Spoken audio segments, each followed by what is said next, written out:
push the button and then let you know. All right. And we are live. Chad DeGroot, what's up, dude? What's going on? Thanks for having me. Yeah, how you doing? How's your day been? It's been great. Yeah, just pretty pre-planned day. A lot of work at the shop. I think I'm on number 17 wheel build, like BMX wheel build in the last 8 days. So Whoa. it's pretty wild, but I'm pretty stoked that everything turns out correctly and is awesome. And then, getting good name for wheel building and stuff. But yeah, it's just focus in the morning and then get to the shop, and it's just been constant. Like I only did 3 wheel builds today, so it's like, but yeah, busy. Everything's awesome, and I'm chilling here with you. Thanks for having me. Yeah, man, absolutely. I'm stoked that we got this together so quickly and making it happen. What I'm curious, you're talking about being in the shop building 17 wheel sets. I've been seeing all your posts of them. Like, what Yeah. does your average day look like? But you mean like wake up? Yeah, just, Yeah. going to the shop, whatever. Yeah. I could speed up the morning. Usually 5:40 in the morning. Get up, kids breakfast, get them off to school, and I do 5 days a week some kind of exercise. So like today was awesome because I mixed it up a little.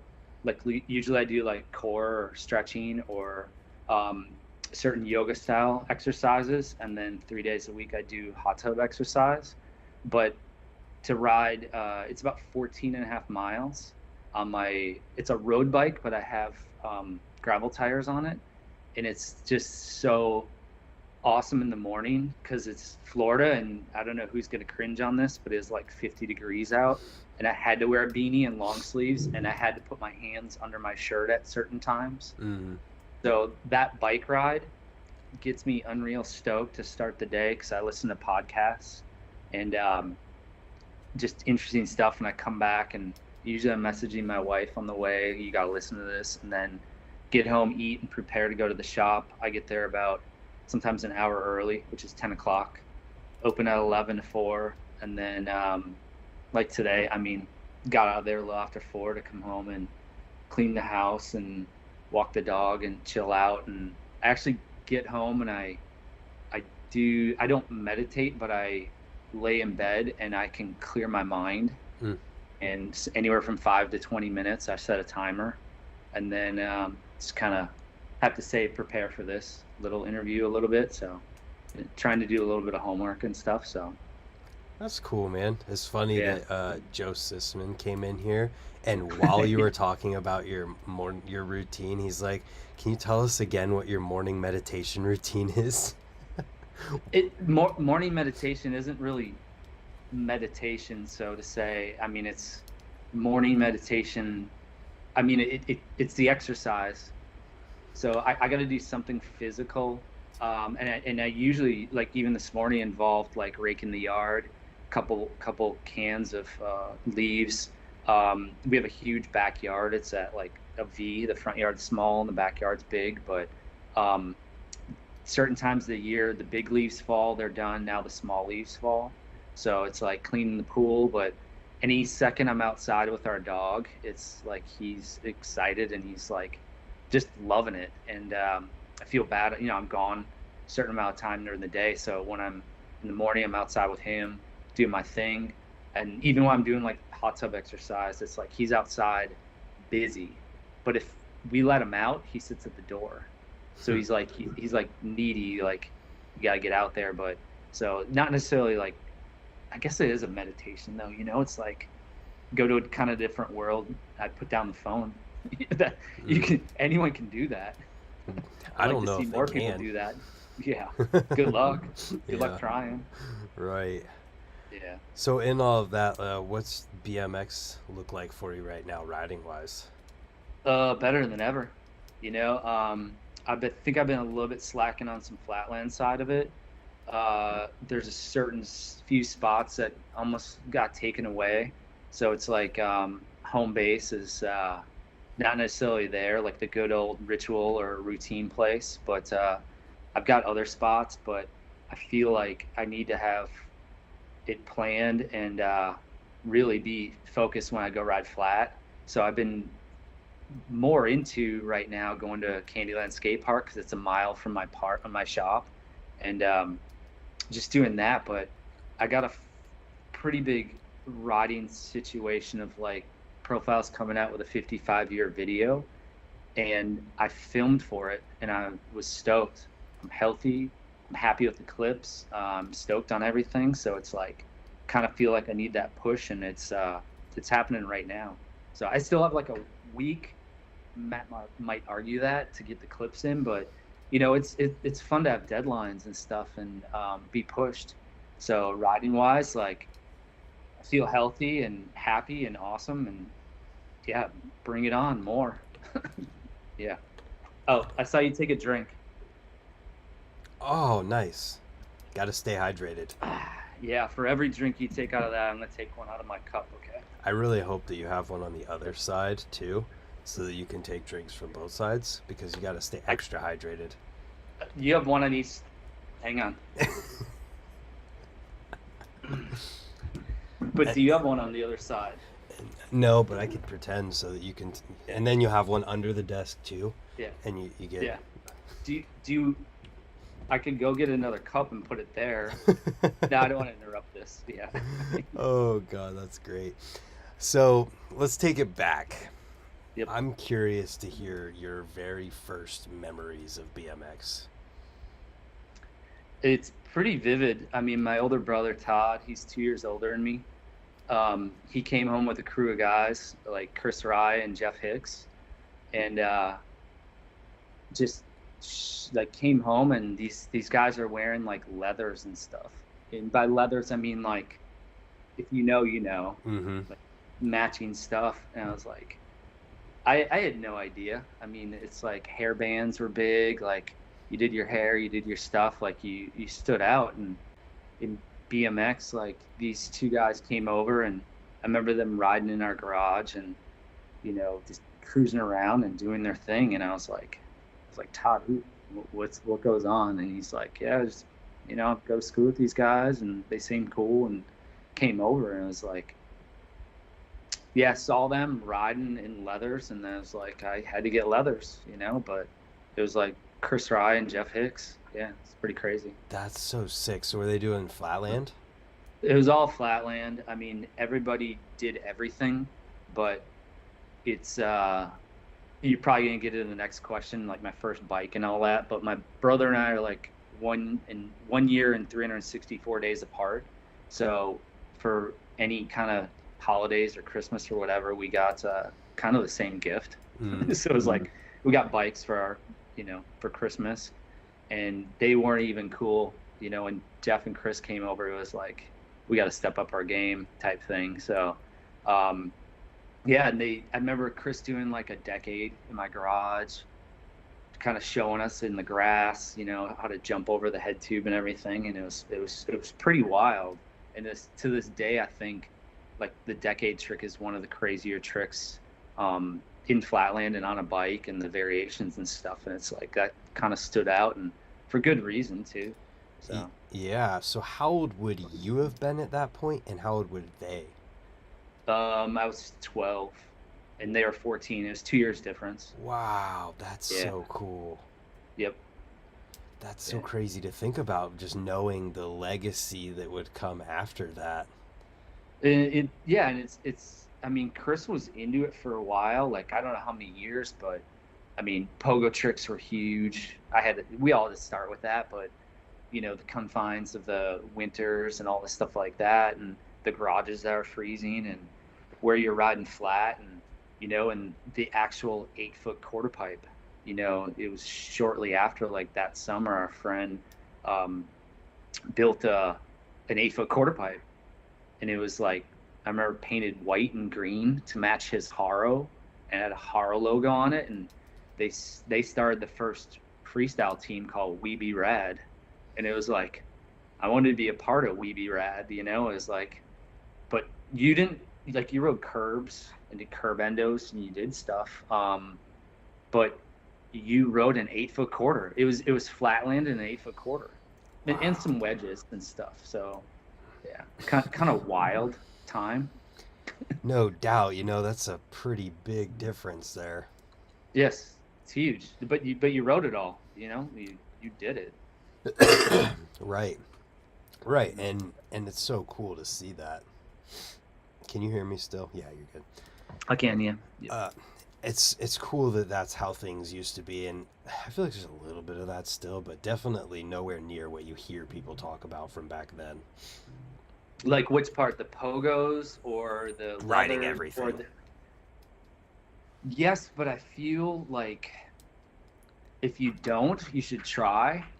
And I mean, don't beat yourself up over it. Like I tried to ride vert for a long time too. Like we had an indoor park here.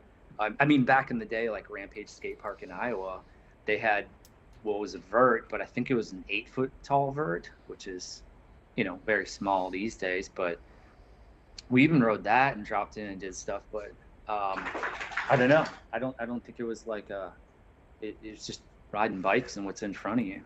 You Yeah. just did it. So you mentioned your first bike. What was it? It was a Huffy. My brother and I both got matching Huffies.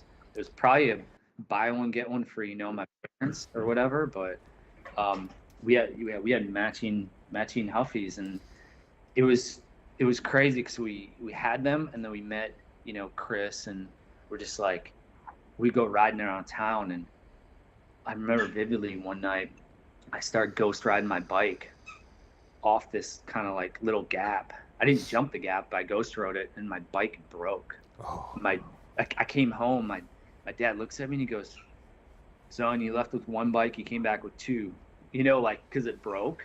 He's like, "We got to get you a better one." So we went to the store, and I was looking at Skyways because they're freestyle, and then I got talked into at the Nordic Bike and Ski in Green Bay that like Mongoose was the best. So I bought a race bike, and I was like, but like shortly after they started carrying pegs and whatnot. So I didn't ask what to get. I just kind of went in there and got guided through like a shop, and I'm not bummed because I had to build up and almost even harder to do it because the first pair of pegs I bought were thread on, and I stripped them out. So I saved up for like a week, got the pegs, wrecked them, had to go back, after a week of saving up more to get more pegs. So yeah. it was like, yeah, but like slowly understood. Chris schooled me, on the GTs and the dynos and the Haros, and it was kind of like, go ahead, kid, make some mistakes. You're younger than me, and yeah, let's level it off a little bit later, and it came quicker than ever. So yeah. So I guess how long after meeting Chris and those guys did you end up getting that GT? Or did you say GT? I had GTs, I had Haros, actually had Redline, RL Osborne. We found out about Ozone, so we started getting good, and Ozone was a huge one. And I mean, it happened right away. The Suzy sealed hubs, we went from unsealed to sealed, and it was like bottom brackets took a long time, but the wheel sets themselves, like the seal bearings, were like that elite kind of, yeah, like, oh, you got sealed wheels, they just keep spinning and don't hop and get crunchy and stuff. But I was kind of lucky as a kid, being 12 years old. My parents had a restaurant called Skip's Place. My dad's nicknamed Skip, and it was 2 blocks from Lambeau Field in Green Bay. So I worked there, on the weekends. So I was able to buy nicer stuff. Mm. So it was like, well, you can buy this, strip out this, or do this. And then, Chris and everybody's like, well, you're making a few bucks, get the good stuff. So I feel pretty happy about that. Yeah, that's definitely, I wouldn't say definitely, but I would guess that helped you riding. I think hugely, yeah, immensely. Yep. That's good. And so, how long was it before that moment in the garage with Chris Ryan, seeing all of that, to where you're riding Flatland and hitting an 8 foot quarter? It's probably the next year. Nice. Yeah, I think it was within, because it just evolved. Like there's, in that day, there's riders, and you see a BMX bike, and you instantly have brotherhood or a friendship, just seeing that person. Hmm. And it was like you had a common ground to talk, like what's going on, what's your, oh, hang on. Yeah, sorry, I didn't mean to interrupt you there. Yeah, got to stay hydrated. Hmm. Um, yeah, it's pretty wild, you know. It happened really quick. It was kind of like, to ask me exact, it's a blur, but it was very like fast forward. Yeah. Yep. And did you progress pretty quick, or Yeah, how'd that go? I mean, when you got riders that are way better than you, like down to hang out and ride, it was just, yeah, like I said, fast forward, like turbo. You know, Right. it just kind of happened, but it's also the confidence, but also seeing someone in front of you doing something that you don't know is possible. So then you know it's possible, and it just evolves. It was very quick. Yeah, So that's yeah. I feel like that's how people who progress really fast, it happens most of the time, is that they have Mhm. that generation of people who's older than them and been riding for longer that's just Yep. already good, and then Yeah. you just naturally, you're trying things that they're trying with Yeah. them, and then you progress. Yeah. I mean, it's super true. Even these days, like some of these kids look at these older riders and they're kind of like questioning them, but I'd say wait a second, watch them ride first before you question like what someone looks like and gray hair and mustache or whatever. It's like you might be surprised.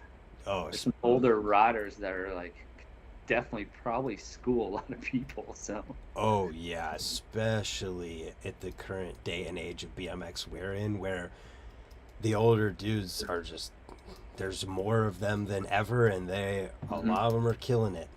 Yeah, yeah. So I mean, watch out before you talk, but I mean also, I'm not saying respect and, you know, bow down, but you know, this was here before a lot of people that started recently, you know. So sometimes do your homework.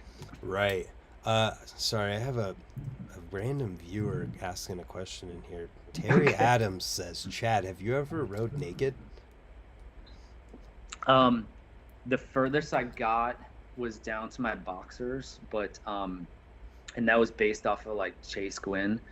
Like I think he's one of the first ones. I know Terry rides naked too, by the way, just a fun fact, you know, just to push yourself. I get it, and it sounds unusual, but I think boxers was because I had nowhere to ride privately. Like somebody like Terry can be in his garage, you know, nude, and if I'm on a tennis court or a parking lot at Target, I mean, you're talking like handcuffs. So as soon as I find a warehouse, probably, but for the most part, and I think that was pretty early on, but it was like boxers. But I mean, those are the boxers, not the boxer briefs. So it might have take a breather popping out a little here and there. So I guess that's like a yes and no, but closer to yes. So there's like real utility to this. This is something people Yeah. actually do. Well, in Flatland for a long time, it's like the baggy clothes was a phase. So it would hook on handlebars, it would hook on stuff, and shoelaces to anything. It's wild that if you don't keep track of your wardrobe or who you are, like my hair, if this went in my face, it would hurt riding. Like I could get hurt. So, but then I got so stressed out of like tearing my shorts or my pants or this getting in the way or that getting in my way. And one day it was my shoes. Like I was pissed at my shoes, threw them off, and did a whole session just barefoot. So, and you don't know till you try. So, Huh. yeah, yes, Wow. I had no idea. I guess I could see it being a way to put more pressure on yourself to not fall. it's all of the above, everything. Hmm. Yeah, great question, Terry. Thank you. Yeah. Yeah. Thanks, Terry. So I'm curious too. When did you first get hooked up and connected with a sponsor in BMX? Um, Informally would be kind of like Nordic Bike and Ski. I think they gave us like 5% off or something like that. Then it turned into like Team 2 Racing, which was like a motocross shop that started getting bikes in, and we started building and kind of working for there, a guy named Casey. And then like legit first sponsor I feel was this guy who said he won the lottery in Illinois. His name's Elliot Edwards. But he actually worked at like a like mortuary and stuff like that. So it was weird because he like won the lottery, and he was like going to contests, and you could go in a limo, or you could do this and buy new bike parts and stuff like that. And it's just, at one point it was like, why? What are you getting out of this? Because the sponsor's kind of like, a sponsor is. Right. We all do. Yeah. So to be like a person as a sponsor was odd. And it was like, he would give, like, I think he gave Mark Hilson, bought him a Haro, but Mark paid for like cost on it. So it's almost like he had like an account, but he was like buying parts and like trying to help out. But it was like cool at first, but it was a little too good to be true. Mm-hmm. And it kind of abruptly ended. So yeah, not probably the sponsor everybody thought, like, yeah, like, what I'm saying. But so I had a person, and then I think it kind of led into, the Odysseys and the Peregrine and, all the stuff like that. So, but bike shop, that's how a lot of people should get their start, right. Local bike shops and stuff. So, yeah. Huh. So when was Schwinn involved with the mix? I got on Schwinn it was 96. Was that the first bike sponsor, or was there something before that? No. I mean, I was on Standard. Yeah. Standard was kind of like one of the realest, when Rick and Kurt and Tim Quaddy and all of them, just ejected from Haro and started Standard. It was like I was living at Rampage inside the skate park, like the old bowling alley, and I would ride flat with Rick, and I'd stay there over the summer, and then they had contests and all kinds of stuff, and like just kind of evolved. Like I was just that little kid there, so I was living in Iowa, doing that, and I felt like they saw some kind of shimmer of light in our crew. It's like, and we rolled pretty deep, and I thought I was a little bit in, so they I think Standard was right there first. Yeah, I gotcha. And then you went from Standard to what? I went from Standard to, well, I kind of went back to Standard, but it was like Standard. It was Schwinn, Hoffman Bikes, Haro. There was Versa was another one, which nobody's probably ever heard of. I've never heard of that. Versa, USA made. I have a frame up in my garage. I'd love to get into that, but we don't have to discuss that. And then just kind of going from there and starting Deco. So it's like boom, boom, boom, so, but bounced off of Standard twice. So in the middle of trying to find myself and where I belong and everything like that. So yeah, that was my start. Gotcha. How was the experience with Schwinn? Amazing.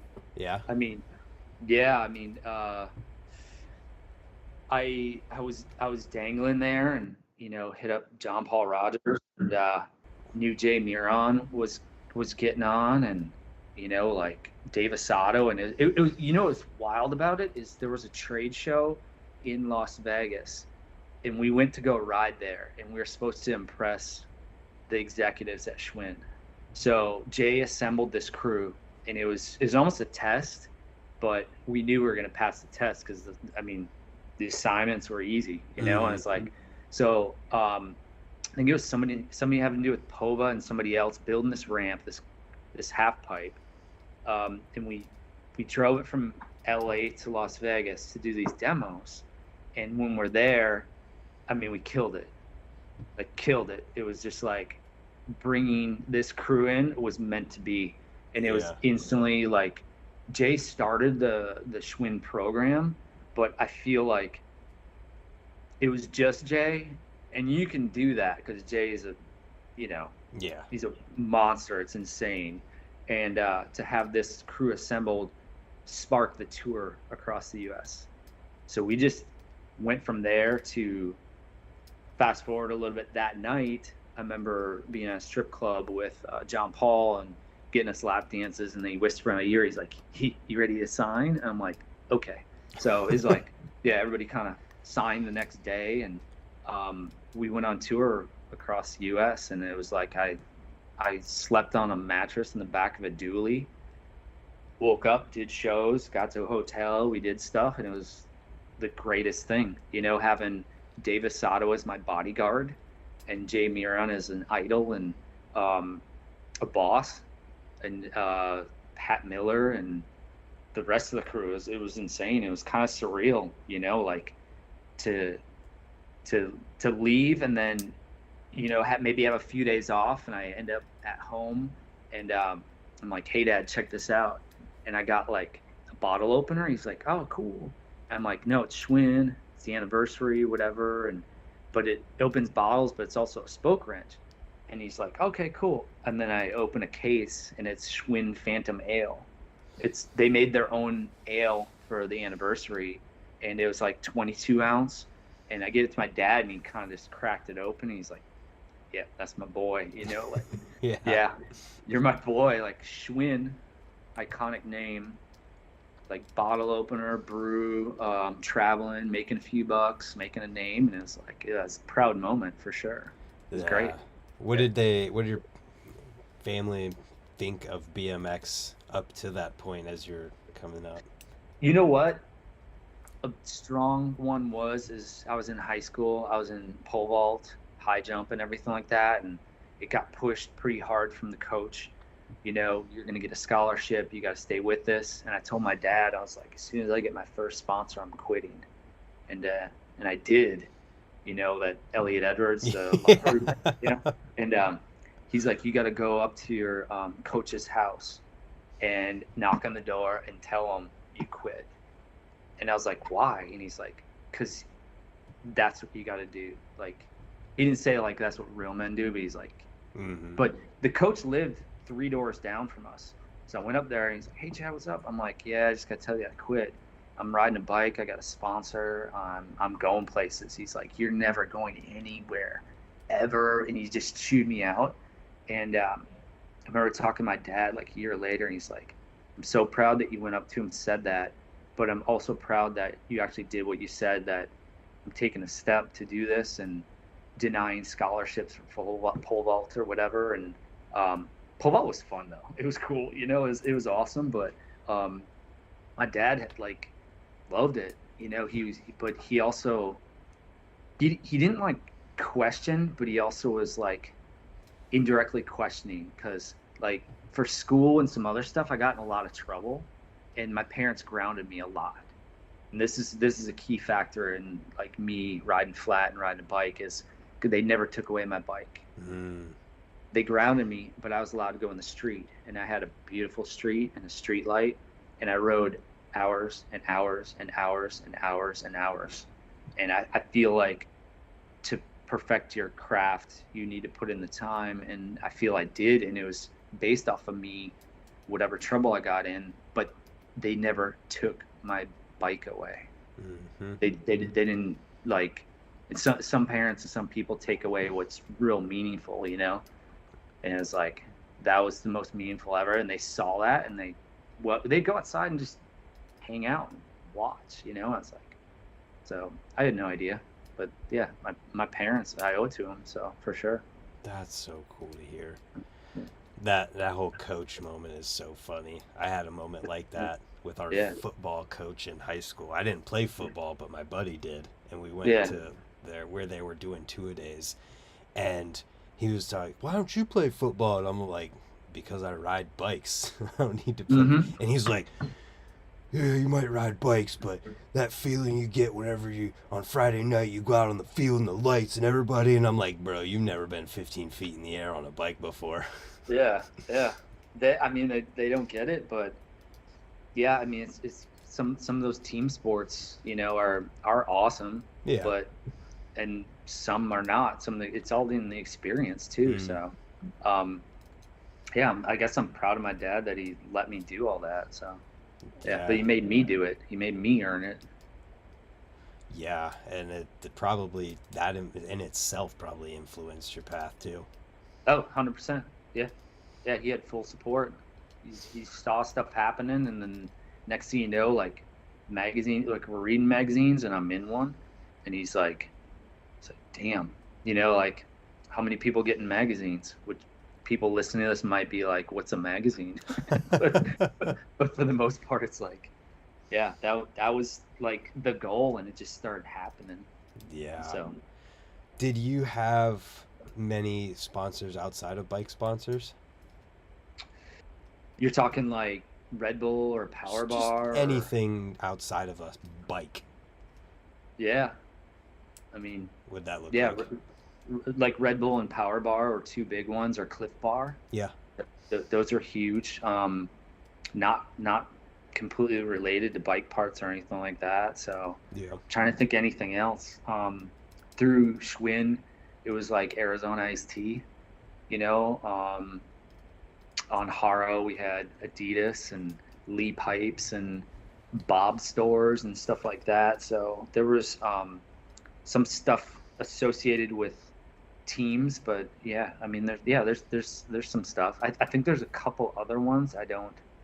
I'm not ringing a bell right now, but those are kind of the main ones for sure. Yeah, Nice. yeah, yeah. When would Red Bull have been? Um, I had my skate park in 2001. I think I was on them for about 7 years, and I knew from when I said yes to doing this interview, you might give some dates, so I'm going to be a little vague on them, but Hmm. I think I was with them about 7 years. So yeah, that was awesome. We're So talking mid 2000s. yeah, yep. Gotcha. So was this is just me personally being curious. Is like Red Bull sponsoring BMX in the mid 2000s Hmm. better then or better today? I'm not sponsored by them now, so I think it's worse, but no. Yeah, Um, yeah, yeah. They don't have you. um, I don't know. Like I've been to Red Bull events now, and they're amazing. I think they still keep their theme of doing it proper and original and whatnot. What they do, um, the better or worse is your question. They're around. They're awesome. I feel like they're doing a lot, and they're still pushing. Yeah. Sometimes it might be a little lull in between, but as far as BMX, I mean, I just came back recently from Circle of Balance in New Orleans, and that's like wild. It's like the anniversary, and it's like there's only been like five of them, and it was Hmm. in U.S. on U.S. soil, put on by Red Bull, and I know they had a lot to live up to. They had the best riders in the world, and it's like they stepped up, and I was blown away from every detail, from the travel to the announcers like Chris Doyle and Daryl Naw. Awesome. The photographers, Jeff Z's there. I mean, there's everything about it. Like they do the details and make it look awesome and fun. So yeah, I think it's a great company to be around or attend or anything to do with. Yeah, it's awesome. Awesome. Yeah, I heard about that event. I didn't know that. No, I didn't know too much about it, but it sounded Yeah, and looked like it was amazing. yeah, it was a great representation of what BMX and Flatland needs and wants, and it was international, and it's a huge event on U.S. soil, which is even better. It's awesome that it's happening. So yeah, Heck yeah. shouts to people. Yeah, So I'd like to take it back again. I feel like there's so much stuff that you did that you have to like have the whole conversation and then go yeah, back because I want to talk about the Baco stuff. And of course you do. Yeah, I mean, naturally. Wait, hold on. Sorry. yeah. Oh, hang on. Yeah. Got it. So I was gonna ask you how long you'd been riding before you met the Baco crew. But it sounds like you'd been with them all along. Pretty much. I mean, Baco kind of started at my house. I kind of feel like it was 90 or 86. Um, and it was catered around like a ramp, like a grind obstacle and a couple different Baco ramps, which is badass coping obstacle. Mm. And it's Yeah, I mean, it kind of formed at my house and around my house, and then kind of took off, and just it was just kind of a word we just kind of used, and making stickers in high school graphics class to printing T-shirts and stuff in Chris's basement to, it's just something you can identify by, and you know, going places like if you went to a local contest, like not local, but like Milwaukee. Mm-hmm. If you go hour and a half away and you bring some tees, people are interested, and you might sell a couple. So it's like Baco just kind of started, and it's almost a joke, how it is, but it's just a word that started and then just kept. You repeat something long enough, it's like becomes very common. So Yeah. And were you guys doing it for a while before you started doing videos, or was it right away? Or no, I think it was right away. I think it's 86. It just started VHS, high eights, move on from there. It's just, yeah. When those cameras came into play, like I think Chris had a camera that was corded. I remember the cord went from his VCR like hundreds of feet into the high school parking lot, because his house was here, in the high school parking lot's here, like that was his backyard. Mm-hmm. And a cord out there to film. And then also my parents bought a VHS camcorder that fit on your shoulder, and we would film with that. And then we just started coming out with stuff, and then traveling and meeting like Mark Hilson, and he kind of juiced it up a little bit with his knowledge of certain stuff, because I feel like he was on the same page of everything, of filming and getting into, well, if this does this, there's always something better. So what is that? And then it gets into a cost thing, and then it set into a goal, and if it makes us look better, you're riding better, it's lighter, and you get the hell off of VHS. It's like the evolution was pretty impressive. So yeah. And then Baco jams, was that something you guys did right away, or did Baco jams? I don't even remember the first one were like in Appleton, Wisconsin. I don't know the year of it. I'd have to hit up Frymouth about that one. Those evolved after probably number 8 or something, 8 or 9, and then I think the jams started. And then those kind of took off, and that was like an easy way of like having a jam, filming everybody, having all our friends together, and using some of it for Baco clips. Like, It was awesome. Yeah, it was definitely like, and that was kind of like an awesome period where skate parks were popping up. Yeah, you could do them at different ones or whatnot, but it's always like, we're always striving to do some kind of gathering and get the crew together, Yep. So what about those events? Because I went to the last 2 that were at Jellystone. Yep. And those you saw it then. Yeah, it was just amazing. But I'm curious to hear your perspective on what you felt like made those Baco jams so good. It was, part of it was like a really good park. I feel like Jellystone Amazing park. Yeah, it's a prefab park, but then if you sprinkle in the bowl, and you got like John Heaton and Adam Baker destroying everything, you never knew who was going to show up. But like, you take, and if you're offended, just agree with me, like you take some dirty BMX and you throw them into these plush ass like cottages that don't feel like we should be there at an affordable rate, and you can pack all these people in, and we're making fires out front, and it's just an absolute shit show. And we go back the next year, maybe we didn't do it hard enough the first year, but I mean, to get kicked out properly by like state troopers and everything was a whole nother thing. So I think that was sealed the deal. But it was like, you ride hard, you have an awesome crew to share it with, you party even harder, and you try and repeat. And even if the mother-daughter stripper combo, like one ended up with a broken nose because of the pie fight and whatnot, that was real crazy. In Tony Mortenson's room, I don't know if you went to that, but Tony's in the hospital, so we're like, we need a place to do this pie fight, and well, he's in the hospital, so let's just do it in his place. It was just something. It just everybody had ideas and whatnot, but it's also nowhere Wisconsin, and people like to go places that haven't been, and I guess in the end, people had full trust in us that we knew what we were doing. Yeah. Did we? I mean, I had an amazing time there. Yeah, it was awesome. Yeah, everything about it was great.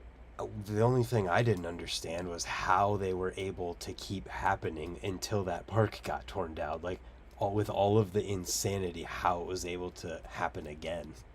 Well, okay, so the fires happened. My friend Bilgo was carrying dynamite in the back of our car for our whole week-long trip, and I was so mad.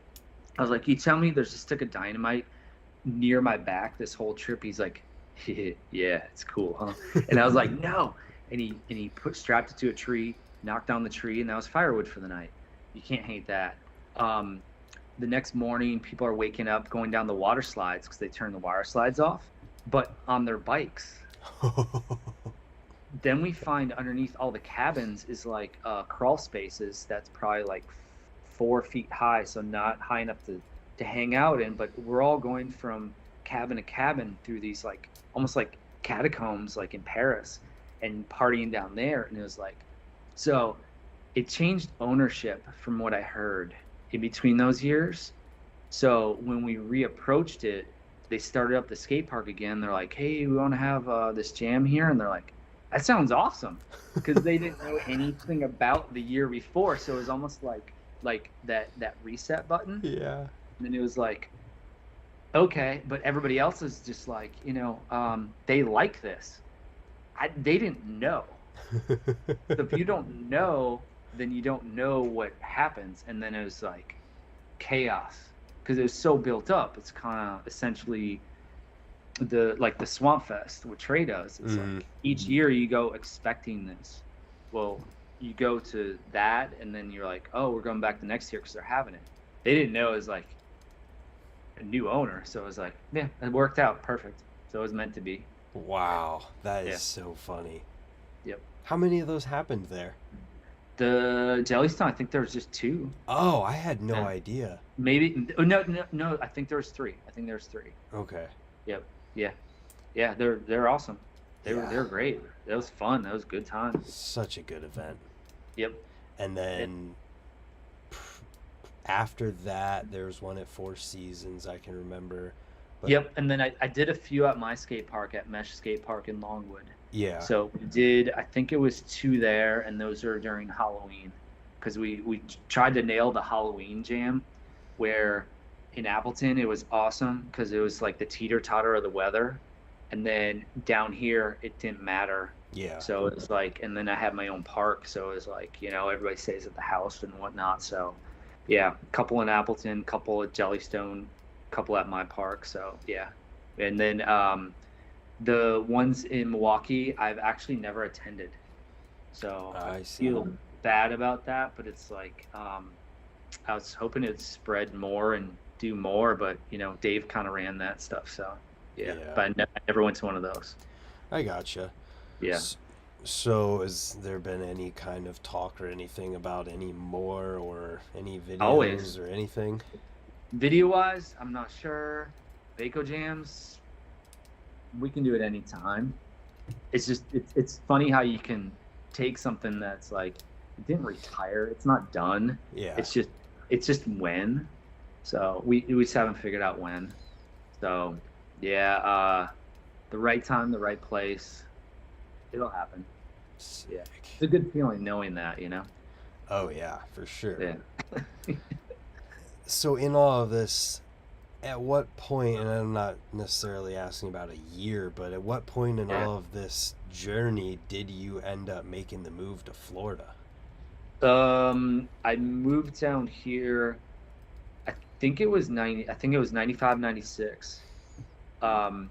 So I was going to graduate high school in 92, 93 went to Arizona, 94 Arizona, 95 Arizona, and then I decided to come down here with Frymouth because my tech college, I was in India. I was really into riding, and I went to Arizona for 3 years.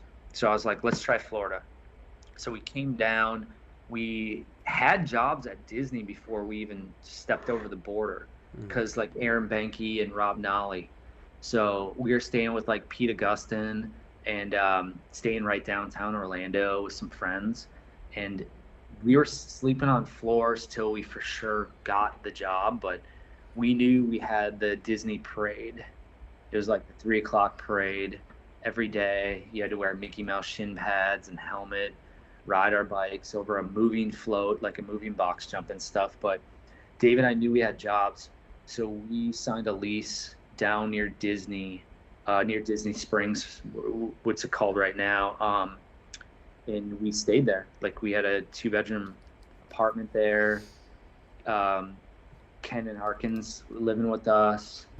Yeah, we had a couple other friends. Everybody was visiting and stuff, but Dave and I would go do the parade like almost every day, and then we do characters. So at that time, we needed that job, you know, and we did it for a good while, and then it was like it was that time of like riding for standard, and I'm like, I don't know, I got some standard issues right now. And then I was like, started doing the Schwinn thing, like we talked about, go to Las Vegas with Miran and Asado. We do that stuff, and then I just go on Schwinn tour, and Dave stayed here. So that's how we came to Florida. It was pretty wild. Yeah, that makes me curious too. Was like you said you did characters, you know, like do you mean like putting on the suit? I mean, Foul Fellow, Tweedledee, Tweedledum, Tigger, Sheriff. Like, yeah, put on the characters, like in the costumes, yeah. Was that the kind of job that like was enough to support you income wise? Yes. Nice. That's cool. But it was, but it was, I mean, it was hourly. It was enough to pay as long as you have like 2 other people in the house too. Yeah.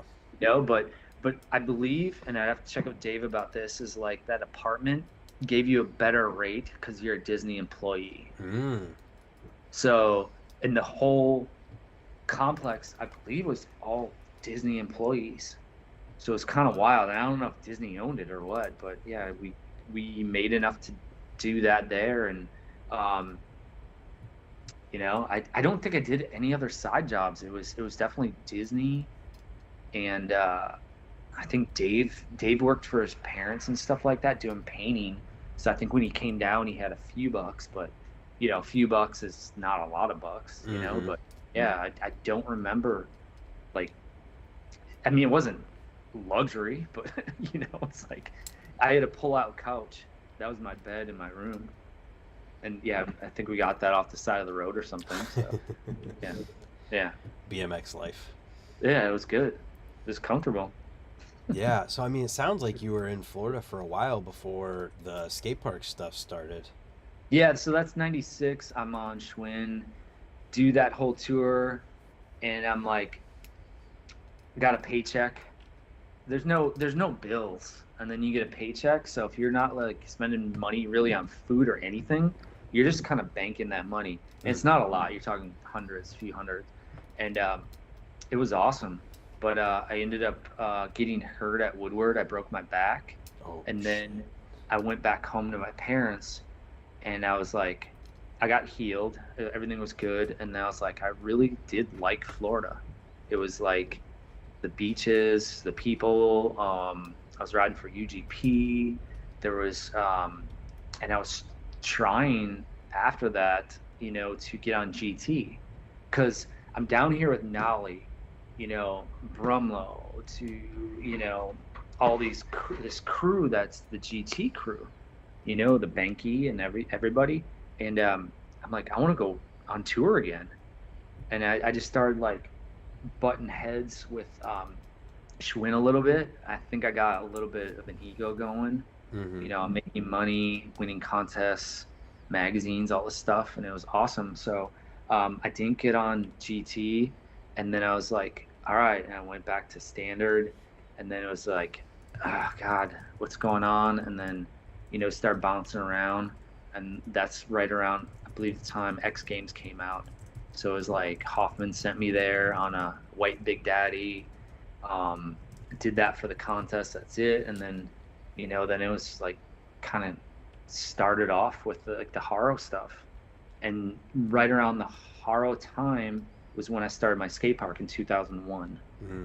So my partner was 17, and I had to wait till he turned 18, and then we can incorporate, and then we could start the park like the next day, which is pretty nuts. But the local skate park, Badlands, shut down. And then it was like, what do we do? Mm-hmm. So my partner Alex had his house with tennis courts, and we built ramps on those. Took the nets down, box jump, sub boxes, spines, deck spines, everything. It was awesome. And that was the park? That was the start of the park of like, hey, Badlands shut down. You got this whole setup here. Let's bring it inside, because nothing in Florida lasts, because it's so, like, the weather kills everything, especially mm-hmm. wood thing. So yeah, 2001 we opened up. We ran it. It was awesome. And I had to hide a bed in the office. I slept in the office for like 6 months. Yeah. Yeah, and then it just kind of evolved from there. So it was kind of crazy. So yeah. Which one came first? Mission Skate Park. Mission, and then yeah, and then Mesh happened next, because I had two partners, Brett and Simon. Yeah. They had their own park up the street. That shut down, and they told me, they're like, hey Chad, we're gonna open our park regardless if you want to join us or not. And I was like, there can't be two. Yeah. So I shut down Mission, and we meshed together and started Mesh Skate Park from 2004 to 2009. So that was a 9-year run of skate parks. Huh. That's pretty cool. Do you think it was worth it? Would you do it again? I can't undo it. Worth it, yes, from the knowledge and experience and good times and learning about business from the skate side to the bike side. So it happened. There's a few things in there. Yeah, obviously you'd love to have a crystal ball, and love to go back in time, that time machine thing. But everything happened. I'm pretty happy with it and discussing it in a happy manner. You know, it closed, and that's a bummer, but I think it evolved into city parks, and what's going to happen and what the future is going to turn out like. So yeah, I think indoor skate parks, if you have one around you and you like it, pay to go there, support them, do whatever. If you're in the general area, if they have a shop, buy something, whatever, because it's a tough business to be into. I think especially these days, and it's like, you like the park, pay to go, and tell whoever's there you had a good time, and tell others, so. Yeah, it's can't be easy. I've never run a skate park before, but from the outside looking in, it definitely doesn't seem easy. Not easy at all. So did you do Mr. B's after the parks? Yeah. So I knew Mesh Skate Park was shutting down. I owed some money to a few accounts, and my education was into riding bikes and doing this. How many shows am I possibly going to do? Photography, I was still making money doing that. In BMX, you need to have multiple avenues to kind of get by. Right. So I feel like starting a bike shop was the right thing to do, because I ran one since 2001 out of my first skate park. I've always had a bike skate shop. So it's something I did, and I truly looked forward to it, because sometimes I would take off my shirt when somebody broke their arm and their bone sticking through and put it down, or the concussions or the other stuff. And I was like excited to run a less, injury-based business. Oh, yeah. So to have a bike shop with shoes and this and that, and people just hang out, was something I kind of look forward to.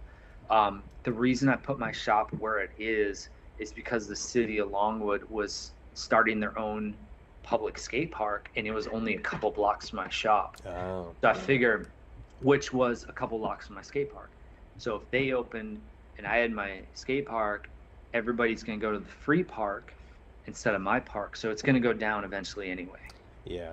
So, yeah, and I located there, and I was like, I'm trying to figure this out, and they're tearing down a building next door, and they're going to make a huge village and, you know, updated kind of upscale shopping and stuff. And I located there for 10 years, and it was awesome. So, yeah, they never did upscale shopping. They never did any of that, but I still ran a shop out of there. So it was great. It worked out. Yeah. Another viewer question that I want to bring in here. Another Chad Powers. Oh, yeah. What's up, Chad? He's got a question that I was going to ask anyways. Before I get to that, I want to just shout out a bunch of people who are watching, because we got Terry Adams, Carl Pointer, Chad Powers, Large Ray, Joe Sisman. Like, there's an entire list of people. It's just cool. Thanks for being here, everybody. Yeah. No, I appreciate them all. I wish I could see that list too. That's awesome. So, but the question was, how did you come up with the name for Mr. B's Bikes and Boards? What's the B for? The B is, B's is 2 B's. So I located on the main street, which is 434 in Longwood. So when you're on a main street where there's 30,000 cars that drive by, if you have a sign that says what you are, cool. I wanted to name the shop Mustache. If people drove by, they'd be like, "Oh, Mustache, not going there," you know. And so I always thought Mr. was some kind of word or name I wanted to use, MR period. And I was like, and then I had to spell it out, Mr. Bikes and Boards, or Mr. Bikes, the letter N, Boards. So it was to identify my location, where it is.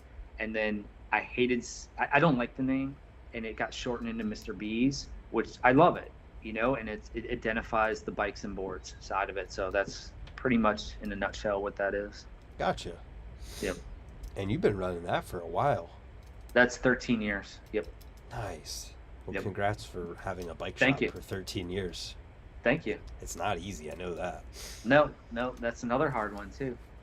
Skate parks and bike shops. Yep. Yeah, another thing I wanted to ask you about is, like, what are some of the realities and challenges of running skate parks and a bike shop? And then eventually we'll get to talking about a brand too that people from the outside looking in might not know about. Yeah. Is that a question? Yeah. About running a skate park? Skate parks are awesome because I feel like you see the progression of these kids and people, and it's definitely a place, an indoor safe place to go. I think it's necessary for a lot of places, even in Florida. I mean, like this weekend we're going to skate park at Tampa. It's been going on forever. Beautiful place, because of the sun and the rain. Anywhere else, the Nowhere compound, that thing is like, that's a documentary right there. That's pretty crazy. Yeah. From any kind of skate parks, from the old Rampage Park to Chenga World to, you know, any of them, you know, Section 8s. It's a tough one though, because it's so like kind of like tight, and the crew assembles and everybody gets to know each other. Like I said earlier, like it's this bond that goes, and then you stop charging, and it's like, it's almost like if you're charging someone, you're like paying for friendship. And it's like, so the idea of the skate park is hopefully strangers come in and they have fun and you let them ride for an admission. But I feel like when you have employees, they have their friends that come in, and then it just kind of skyrockets. Like they become super cool, and they get more friends, and then they let all that whole crew in. And it's like, so skate parks are really tough, I feel. Yeah. You know, that's what I'm saying. Like, you see a skate park, pay to go to them. Shout out to Green Bay skate park that's either opening or opening soon. That's a nonprofit, and that's awesome. And I suggest going to Green Bay, Wisconsin, and checking out that park. Like, the history of that, how it evolved, is awesome. I'll not stop going to them, but also, like, there is a lot of public free parks too that are popping up everywhere, in the pump track stuff too. So it's incredible. So The other part of the question was about bike shops, correct? Mm-hmm. Just same Yeah. thing. It's a tough one. If you're a BMX shop and people, whoever's watching this or whatever, don't hate me on this, but if there's 15 of true BMX shops in the country, because most are like road bikes or whatever, and they got pegs, pedals, stuff like that, you know, and they might have a BMXer that works there. It's a BMX shop, but it's not like, you know, like the LB's Empire. It's not like Cheap Goods. It's not, you know, like Mr. B's. You know, it's like where it's BMX based, focused, and we're actually riders. We ride, we do our stuff, we go ride with people. We talk about it. We go through parts. We change tires and everything like that.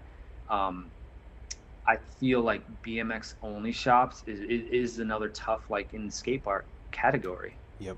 And you got to stay on your toes, whether it's have your crew and also possibly online sales to, I feel the longevity of it.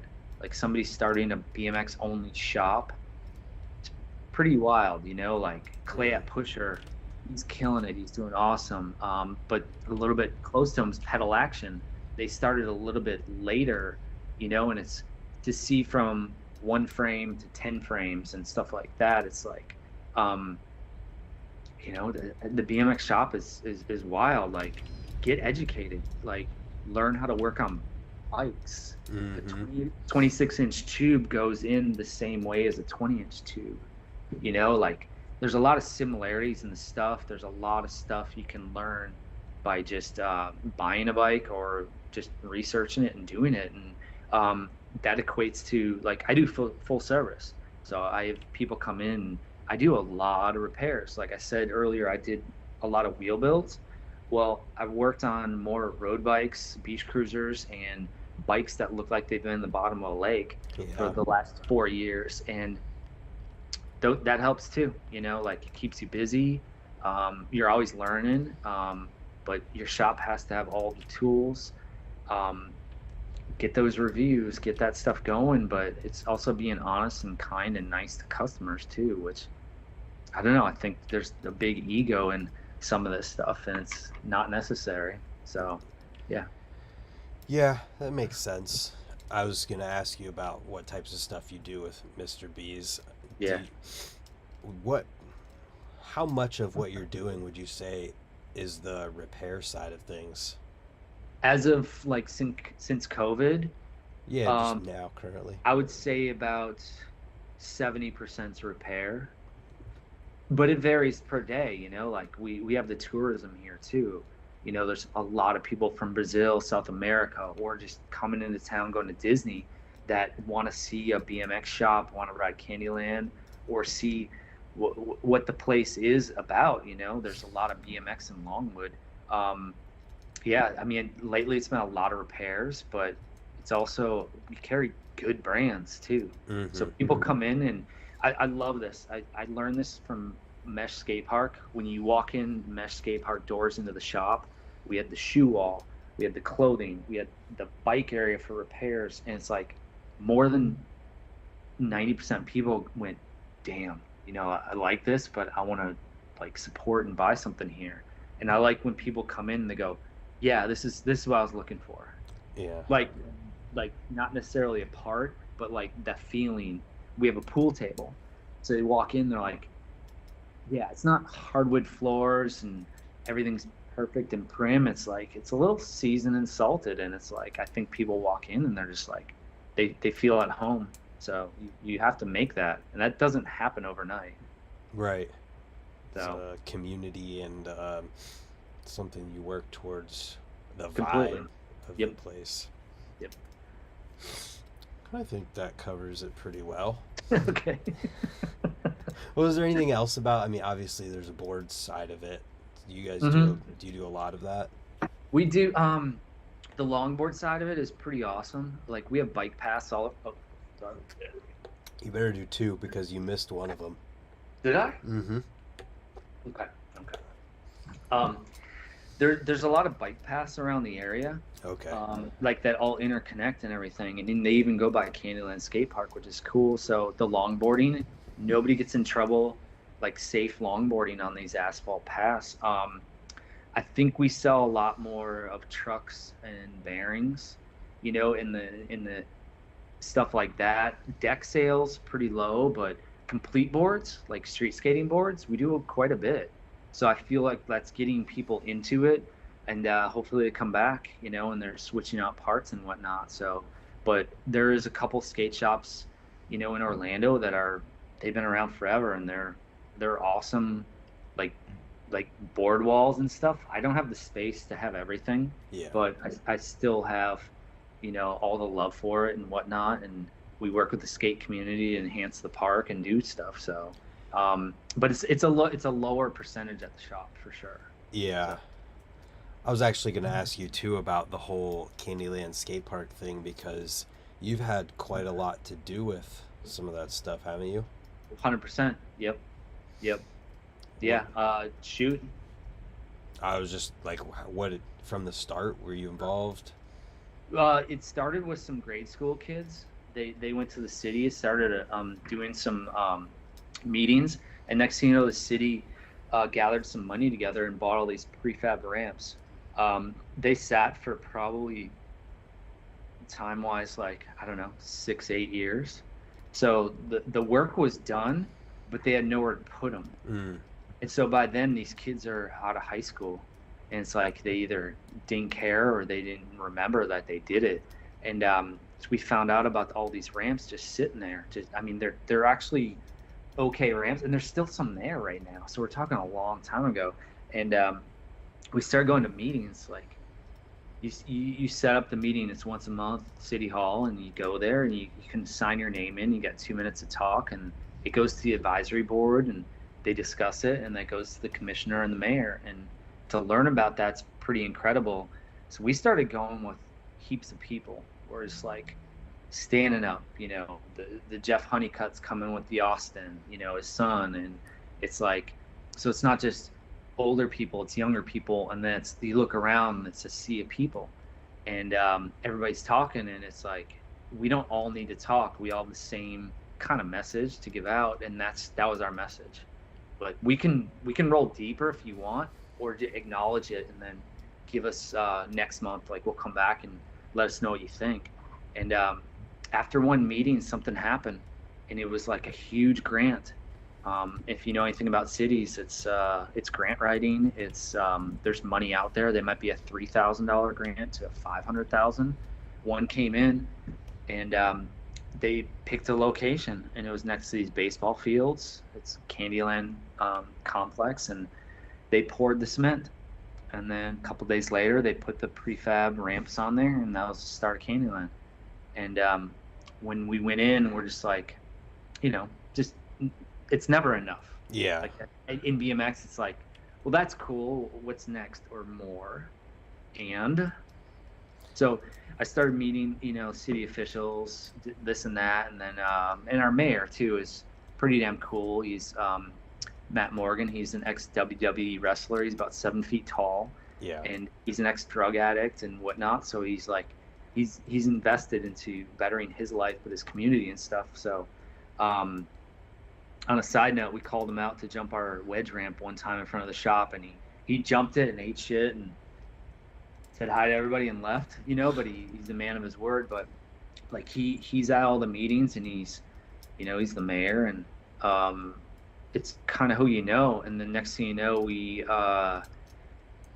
I raised, it was like $3,000, and I built some ramps in Pennsylvania. Nate Wessel, shout out. His crew, who does the Nitro Circus, who does the lips and stuff, built all the ramps, and I flew up there and drove a rider truck back and brought a big piece of candy corn out of metal, and then a couple ledges. And that was kind of like phase 2. And then I got with the city, and they're just like, well, we can write a grant. Well, how do you do that? And you need to do this, this, and this. And you need to, if you get awarded, you need to do this. And so we're like, oh, we'll fix the tennis nets. oh, we'll stripe the lines here, or we'll put new net. Like if you get a grant, if you write it not for a skate park, if you write for a skate park and the park, the jungle gym, you get awarded points. So there was a $200,000 grant that got awarded. Wow. 100 went to the jungle gym, an okay jungle gym, and 100 went to the pump track. And it was kind of game on. And it was like, well, when they built that pump track, what was funny is they didn't think there needs to be maintenance and upkeep on a pump track. So you got pump track. Let's say it gets busy, a corner breaks off or the grass or whatnot. So they have an investment now. So now they need to keep up with it. So now they have routine maintenance on it. So they put a couple thousand in here and there and whatnot. And so we realized that the city's kind of like letting us do stuff, whatever we want. So I got with Chris at the city and I was like, hey, I'm going to do a GoFundMe. And is it okay if I build stuff out of metal? And he's like, whatever you want. Here's a key for the back gate. And we raised about $15,000 and we built an infinity quarter out of metal and a metal quarter up the ramp, 2 jersey barriers, which our friend Loopy bought, like used ones, and we cemented them. Mm-hmm. And it was awesome, but 15 grand doesn't go that far. And so that's where we're at right now. And we're far from done, but we have to need to raise more money, find more money, keep doing stuff, and keep pushing it to change stuff. So, oh, the last one, the city has, like a maintenance fund, and we took out like a grind bar and we got with the skaters, and we poured cement, a metal framed, foamed inner, and we poured cement in there. So we have this perfect grind bar in the middle of the skate park. So it's like, we're learning about it, but we're also, the city's kind of paying for stuff too, but it's slow. It's a slow process. The next is lights. So Nice. They're putting in a bunch of lights too. So yeah. That'll be good. Yes, 100%. People love the place because they kind of see it as like a DIY, but you could also show up that day and help us. So there's a pride thing in it too, and everybody knows the process. So Yeah. Yeah, I'm sure it feels good to see it go through all of those phases and be where it is today and still be helping. oh, it's insane, and it's still a free park. It's getting better. The people there are respectful, and it's cool, and it's a damn fun park. It's like, it's right there, so it's great. Yeah, I was there once, and there was You did? so Okay. many people there. It was crazy. Did you go with when the pump track was there? Yeah. Okay, so you haven't been there that long ago. Yeah. It was 2019? Yeah, 2019. Okay. That was probably the start of the pump track. So yeah. Then there's another pour. I call it a pour, but an asphalt. Yeah. I went out there with the asphalt crew with a paint marker, and we're gonna bowl in almost all the middle, aside from a couple drains. So there's gonna be lines all over the place. That's cool. And that's the next one, and that's within like the city budget to do like the maintenance. So there's three different maintenance, and they reset quarterly and yearly. We're trying to use the money wisely to protect the pump track and the rest of the park, but also to fix it. And it's like, they confide in all of us. We have meetings, and it's great. So yeah. That's awesome. Yeah. I'm glad you got to ride it. That's what I go to. If you're in town, if you come here in Florida in the winter, or you're in the general area, swing by the shop. Or I know Swamp Fest is coming up. It's about a little over an hour away. Mm-hmm. Go see what Florida has to offer. There's some wild ass parks around. Go to Skate Park of Tampa. Like, go do this stuff. Yeah, Nothing's definitely. too far. And if you're going to go to Candyland, which means you're not far from Orlando, which means you Yep. have to go ride the brick quarters. The Maitland Training. Yes, you Yep. have to go ride that, because Yep. that's just a spot that I think every single person should ride at least once.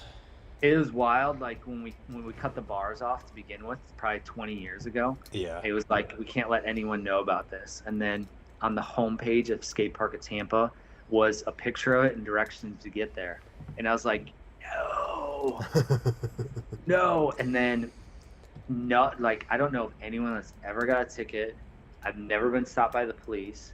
I think if you're not an asshole and you're running through the traffic and doing stuff, you're fine. Like that place is, it's like it's like this gem that's from like Europe, and it's just sitting in off of I-4 in Maitland. It's pretty wild. Yeah, I was there with a couple people back in 2016, and we were literally there for like 6 or 8 hours.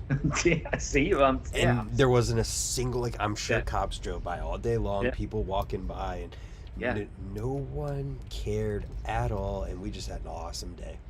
And it's fun when people come to town because they're like, hey, do you know any spots? And it's Maitland trannies. I give them detailed directions to go there and the other parks. But it's also when events come into town, it's awesome too, because I'm like, man, I got to go ride there. And I do it like once a year because I think it's going to be done. And it's never. And I'm Yeah. like, and I have the best time there all the time. Like even when like Matt Copeland comes to town, he's like, I got to roll by there, you know, or whoever else is here. It's like, it's kind of a must go Yep. to, and it's so easy to get to. Oh, yeah. Right off the highway, it's right there. So yeah. Yep. And there's actually more there to ride than just what you've mostly seen. Oh yeah. I mean, there's 4 corners. Yep. And it was probably a couple months ago I rode the other corner, and then I rode the other corner, but I've never rode the 4th corner. And it's like they're all different. And I was like, you don't really need to ride these 2, but I'm like, I never did. It's like they're just different trannies, you know. But Maitland trannies, yeah, the brick quarters, go there. Worth it for sure. Yeah. Yes. So let's talk about Deco. Okay. Hit me. When did you start Deco? I started Deco the same year as I started Mr. B's in 2009. Okay. Deco BMX, yep. What was the inspiration or drive behind it? Riding for bike companies and parts, and learning enough about the production of them, to what needs to be done, to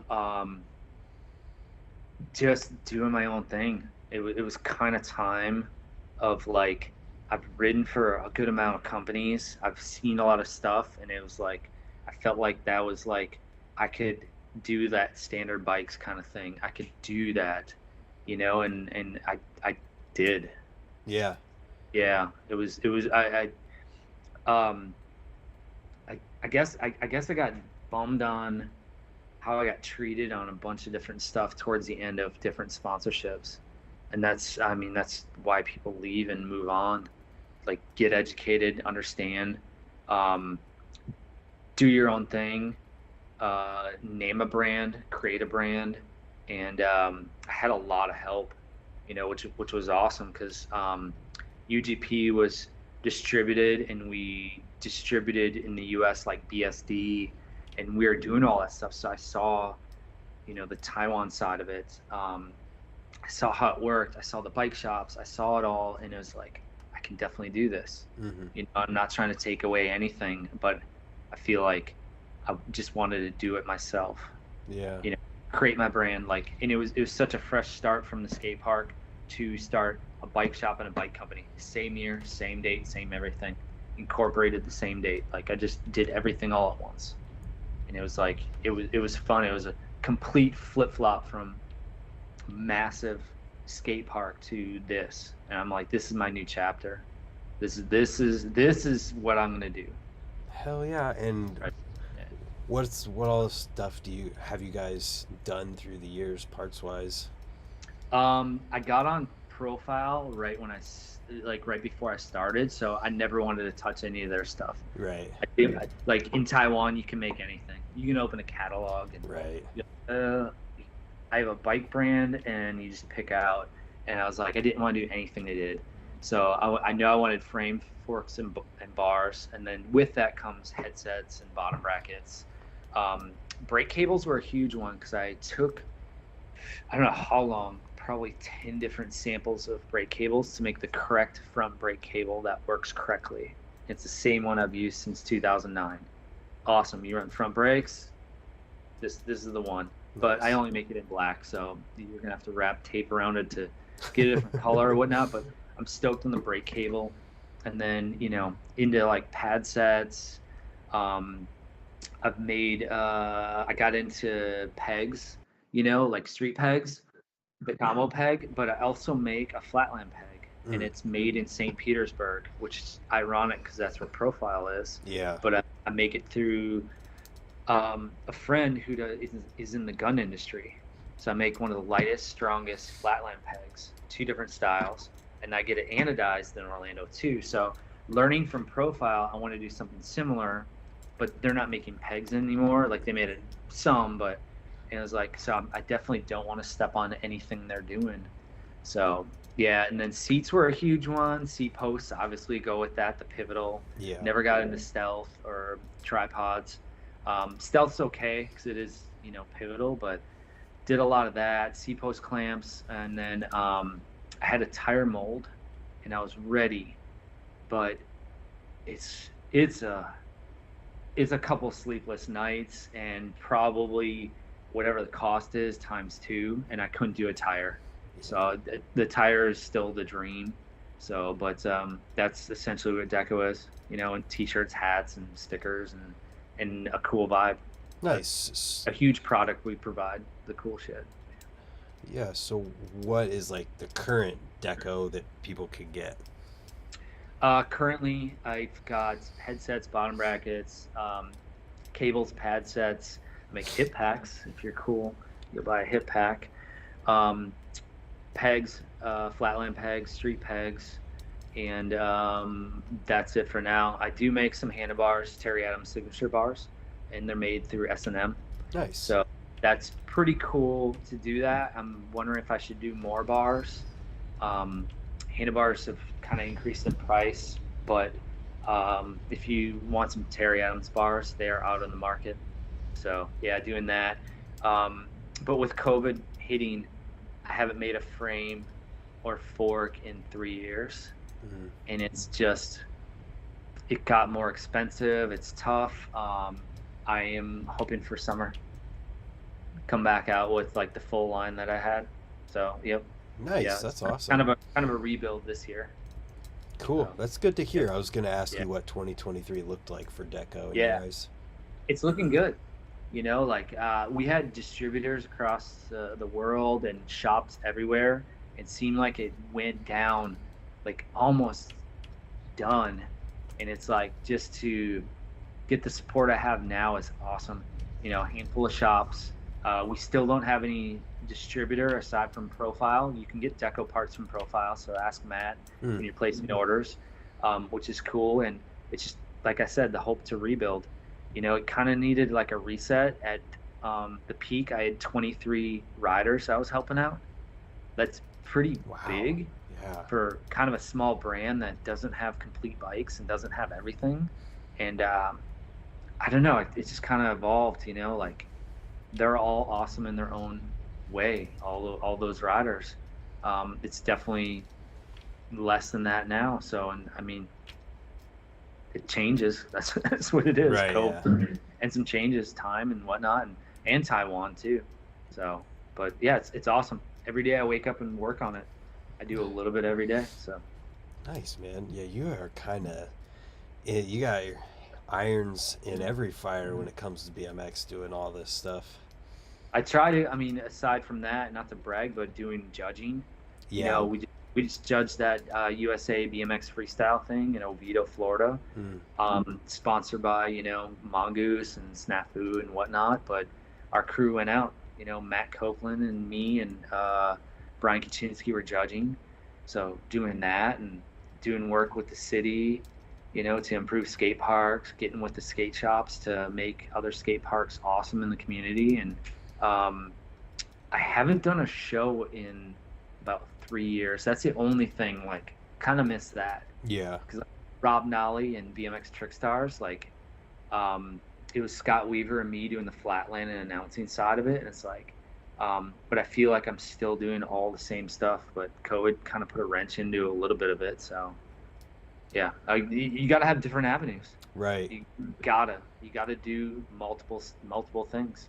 So Yeah, and I mean, I kind of get the feeling of too, is just you love BMX so much that you just want to do all these different things around it. Yeah, but you can't do everything. Can't do Yeah, everything. you can't, but I mean, you should definitely learn a lot and try and do it makes you happy too. So, but yeah, I feel like my basket of BMX is awesome. It's great. Yeah. So you mentioned the judging side of things. You Yeah, also judge Flatland. I did Circle of Balance. I've done two of those. Last one was in Japan. This previous one was in New Orleans. Um, I've done there's a Gasparilla Jam in Tampa area. I've done that. The AFA, I've done that. The new one, not the old one. Yeah. That's been a few years. So I mean, from X Games, Dew Tour, Gravity Games to you know all that stuff. So had my hands in a lot of different stuff. So and which is an awesome experience for all that. So it's like an overall. So, but Flatland wise was definitely Circle of Balance was one of the bigger ones for sure. I was kind of curious how Flatland is judged compared to freestyle. The Circle of Balance was a battle. Um, the day before was qualifying, and that was absolutely the hardest when you have to give people scores and seed them, and some of the people there, the Kios to, a bunch of them weren't on their game. So when they're seeded, you're going 16th against first, and you go down like that. I felt qualifying was the hardest. And then when it actually gets in a battle format, it's two riders going. You basically, for circle balance, you hold up a red or a blue. So not to downplay that it's not difficult, but it is like, it's two people and you don't take notes and you don't discuss really anything. So it's like you're hired there to take your view of what you just saw and award a winner. Whoa. So that's crazy. Which is fun, and Matt at Profile in the Spot Roast this weekend, Friday, is doing that. He's going to do a circle of balance style, like game of BMX head to head, and it's kind of awesome, and it's been an awesome format, And then I don't know, you get a great announcer doing the stuff, and it's like it's game on. It gets intense. He gets like sweaty watching. Yeah, I mean, dude, it'd be pretty cool to see that in the freestyle side of things, where it's like two freestyle riders, and then you've got judges that are just gonna pick who they felt like did better. Yeah, and you could in freestyle, you could possibly do two completely different runs, and then it would get tough for the judging. Yeah. You know what I mean? Right. It could be but Matt's doing like game of bike, so that's like if you've never done a bar spin and you got somebody that does bar spins, it's like, okay, who's gonna get a letter on that one? Mm-hmm. Like, which is a little frightening because they could do a bar spin over something or whatever. It's like, or you might learn a trick. Yeah. It's just kind of pushing BMX. It's like, it's awesome. So I feel like that format could get into freestyle stuff too, and change stuff. It could be, it's just another avenue that could happen. At whatever contest that comes up. So. Oh, for sure. I feel like it could even have an impact on what we see as contest style riding. Yeah, 100%. That's sick. Yeah. What about non-battle style flatland contests? What is something that a flatland judge is looking at to determine how well somebody's doing? How they ride that day. I mean, I feel like being a judge, like you should wipe the slate clean and focus on not what they've done in the past, but how they ride that day, mm-hmm. and judge them accordingly. And it's getting a little bit harder to do that because there's so many different styles, but there's also like the progression still getting pushed from numerous people. namely a lot in Japan too. Like they're pushing the limits of stuff that's like, when we say there can't be any new tricks, there's new tricks, there's new styles, there's new links, and it's like it's awesome to see on the internet, but then when you go see it live, like in New Orleans, it's like you turn into like a super fan. Mm-hmm. It's awesome. It's good. Yeah. Like how dialed some of these riders are. It's just, I remember spending 15 years trying to pull one trick. It seems like these kids are learning them in 15 minutes. Yeah. So like, what are you paying attention to if you're judging Flatland? Like at a base level, I'm just trying to understand from someone who's never even been to a Flatland contest. Part of it can be originality. Part of it's execution. Obviously touching the ground. You should try and stay away from that, but you can't be completely penalized. If it's an awesome thing or after the buzzer. So they do some rules, like when the buzzer goes off, you have to look down. It's like stuff like that. It's like there should be a buffer, but it's also, I mean, they want to progress the sport and stuff, but how they're riding, how they're doing, but it's kind of the vibe of the room. If you're nailing shit and it's unreal, like adrenaline starts pumping, and then like all the Flatland events I've been to, the crowd, I've seen them get up and run around and screaming and shit. There's no seatbelts on at these Flatland contests. Like they would break them out, the seats would pop out. Yeah. Like there's that much energy, and I feel that's part of it too. So it's like an overall thing. It's gotten amazing. So that's cool. Yep. I was just kind of curious when I heard that you had judged Flatland. I'm like, man, I wonder how that actually works. Yeah, and it can be different at each one too. You have meetings. You're looking for this. You're obviously, I feel like when you're judging in Japan, they like a lot more progression and seeing new stuff.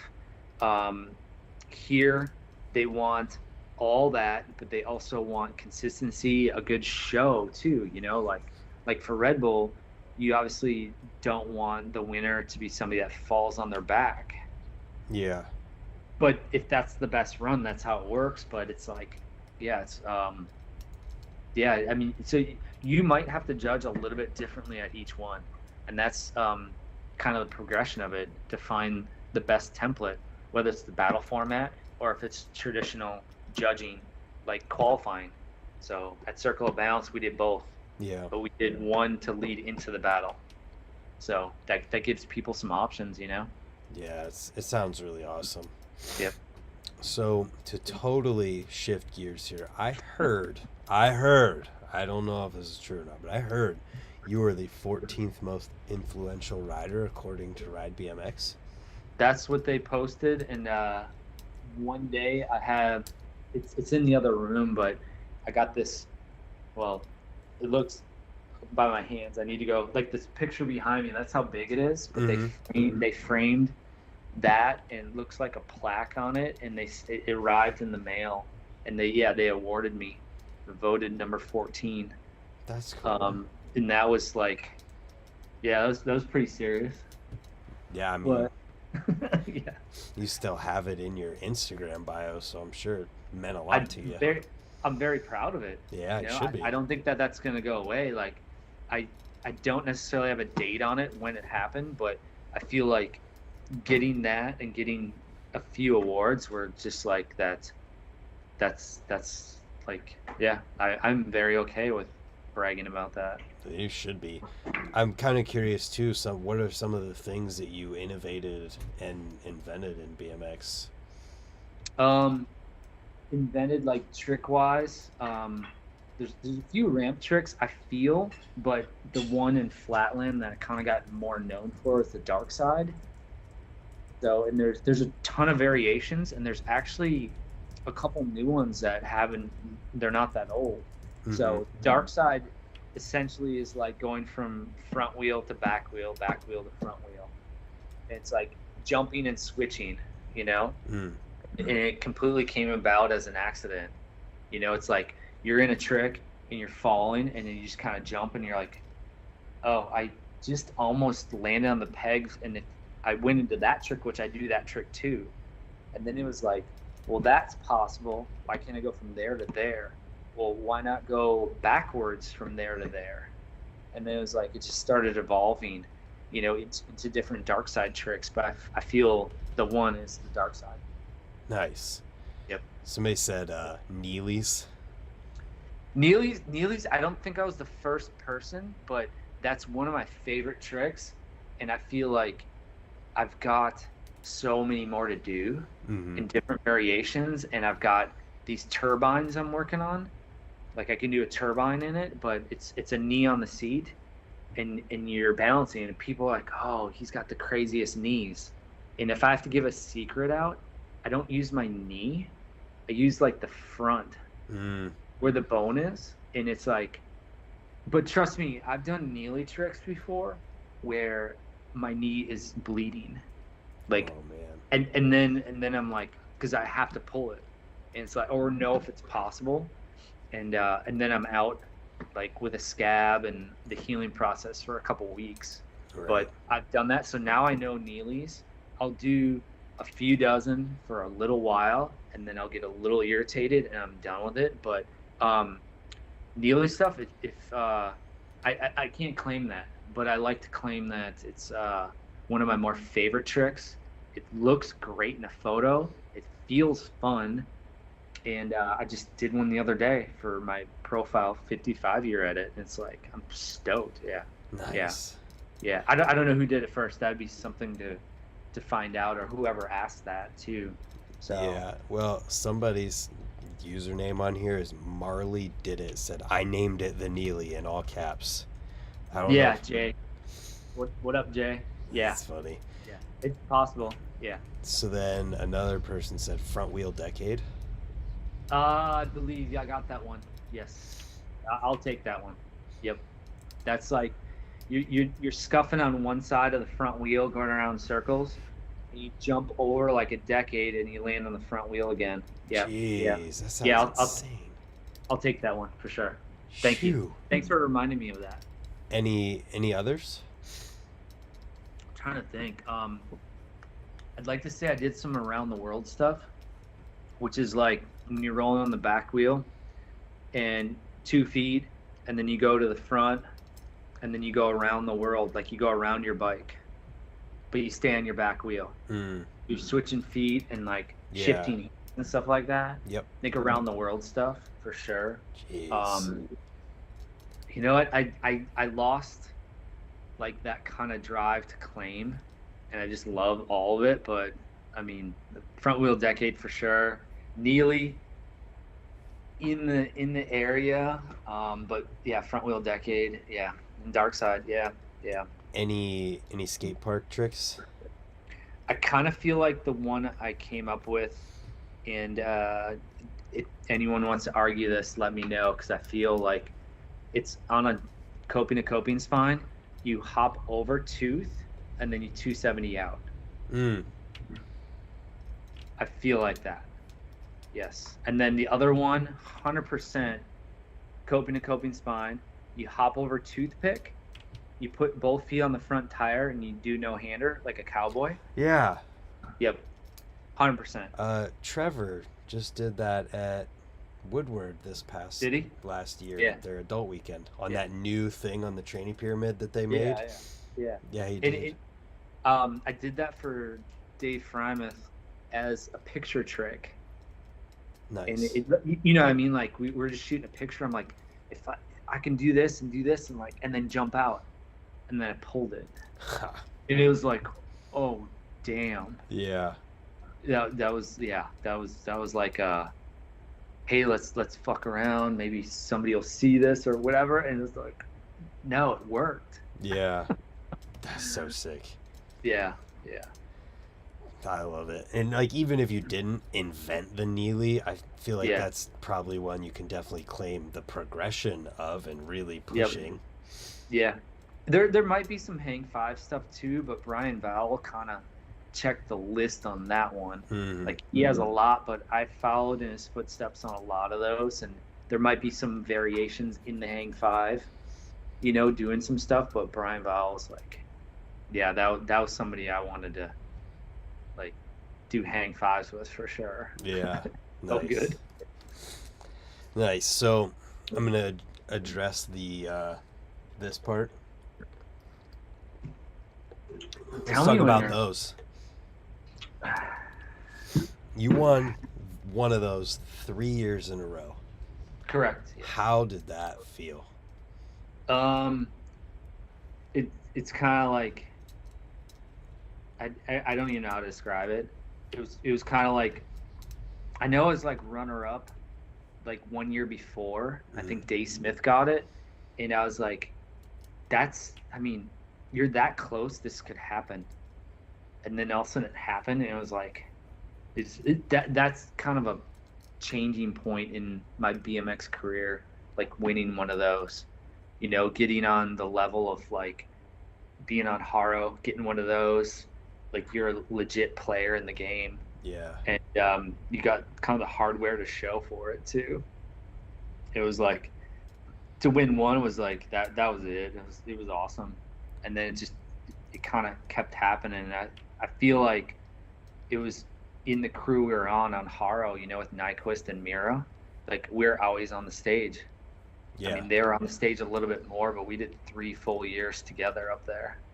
And it was like, it was starting to become like something like, let's just keep doing this, you know? It's like, so, but I always say I got 3 and only 2 hands. So either I got wear one as a necklace, or, you know, I'll let someone carry it around and drink out of it, you know? So they're displayed in my house for sure. Here, hold on. I need to get a good look at it. There we go. That's so sick. That's a 2002 one too. So that was like the first one. They all have meaning. So. Yeah. Oh, I'm sure, and it was probably like unbelievable getting another one, and then third year in a row. Was there a feeling of like, could it happen? 3 in a row? Like, really? Could it happen? I didn't think 2. I didn't think 3, and you know, I was very happy with that. So that is completely good. Yeah. Awesome. Yeah. Love it. So there's a question here. I have no idea what this means, but he says, ask him the bike or the pig nose. Pig nose is my car. It's my 71 VW Squareback. Gotcha. So what's the question? It's the bike or the pig nose? I don't know if they're trying to make you pick between them. I mean, I'd pick the bike first, but the pig nose is something I acquired about a year ago, and it's like when I got out of high school, I went to Arizona, and I was driving my dad's Subaru, and I found my first Squareback, and I bought it and drove it back. My dad's kind of like, "The hell's this? It's lowered, you know, couldn't get over speed bumps barely," and it was like that was my introduction to cars. And on the front of my VW right now is my original license plate. It says 1994, you know, like the tag, and then March, my birth date. But it's Arizona license plate, and it's on the front of my car. And that's my VW now is like what my son Cooper, he's 15. He started driving it the other day. Nice. It's fun. It's a stick. It's hard. It's not easy to drive. You know, it's like, yeah. So if I have to pick, it's bike first, but the bike fits in the pig nose too. So yeah. Both. Yeah. Both. But it looks like a pig nose. It, like you look at the side, and it's like, yeah, it looks like a pig nose. Oh, there's another really good question here. Being a Florida guy for so long, did he ever ride with Corey Anastasio in his early days? Yeah, Corey was here. I remember Corey picking up like Frymouth, and you know, I forgot who else around here. Is probably Benke to go do shows, but Corey was around here. I don't remember like sessions with him, but I remember him and gangster pants and like, you know, and like his lowered car, the tires rubbing and stuff like that. And it was like, yeah, I remember Corey. I mean, he's Florida. Yeah. It was like, I don't know sessions or whatnot, but it's like Corey was Corey. Mm-hmm. He's just BMX and riding and chilling, but it's like, yeah. And I'm still a fan of his. It's like, how can you not be? Oh, for real. The dude's got he's awesome. charisma coming out of his fingertips. Yeah, yeah. I can't wait to link up with him, just hang out with him. Or, I mean, I'd look at his Instagram, I look at all his stuff. I'm like, that dude's serious. He's awesome. Yeah. Yeah, man, the questions just keep coming in. Eric Okay. Stahl says, "What was riding with Paul Usica like?" It was awesome. We lived in the same place. I mean, he's from Chicago. We knew of each other, but we lived in Arizona, in Scottsdale, at my uncle's condo, and that was a whole winter. And it was like, I guess you become to like know and be friends with people, and you're just like, you still are a fan, but it becomes more, it's deeper than that. Like once you live together and like you pay the phone bill and you go eat and you go have sessions, and then you film for videos like the L's Bells video or whatnot's going on, and you're riding like on Standard together. I feel like when I left Standard, he right after that he got his own his own frame, and it was like we were like right there at the same time, and it's like, and then it's wild. So much time passes to like today, and it's like a few years ago he came out with an edit, and I'm like, he's riding all the time. Yeah. You don't see him for years, and then because of BMX, like you can be forgot about just as quick, I feel.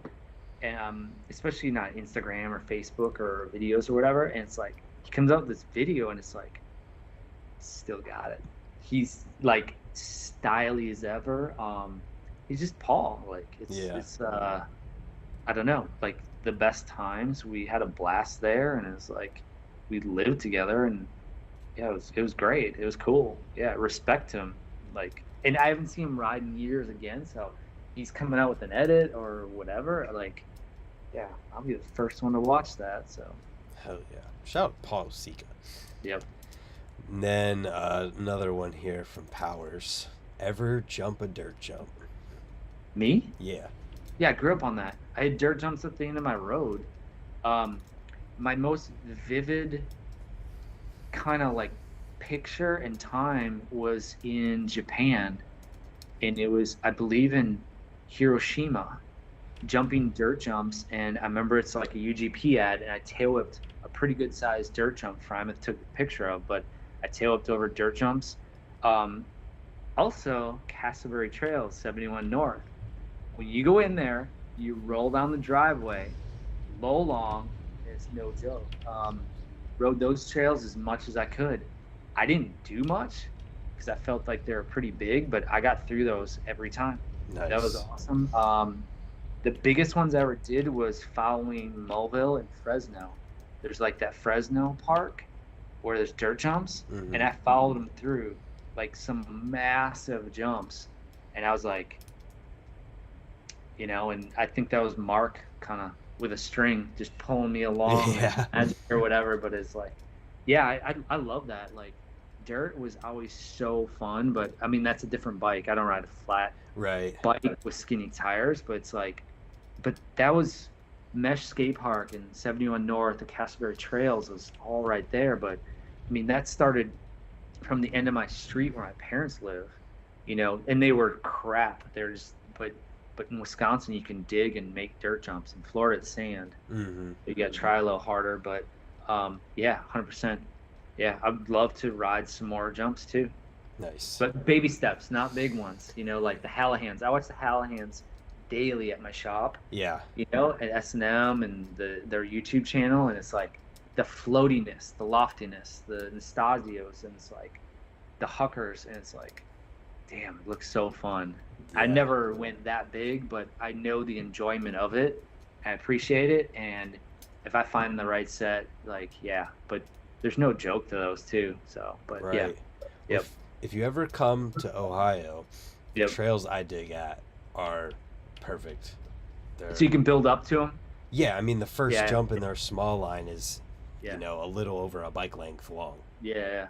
So it's, they're definitely, like, we got the build up, and then the big line is bigger, but if you're ever here, definitely.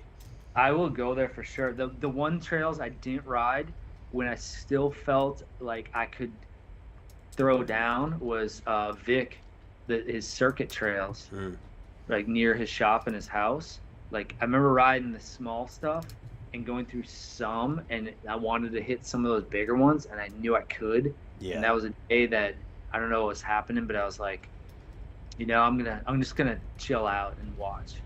But I feel like I could have made it through some of those, and I was like, yeah. Trails are awesome. They're good. Hell yeah, they Respect.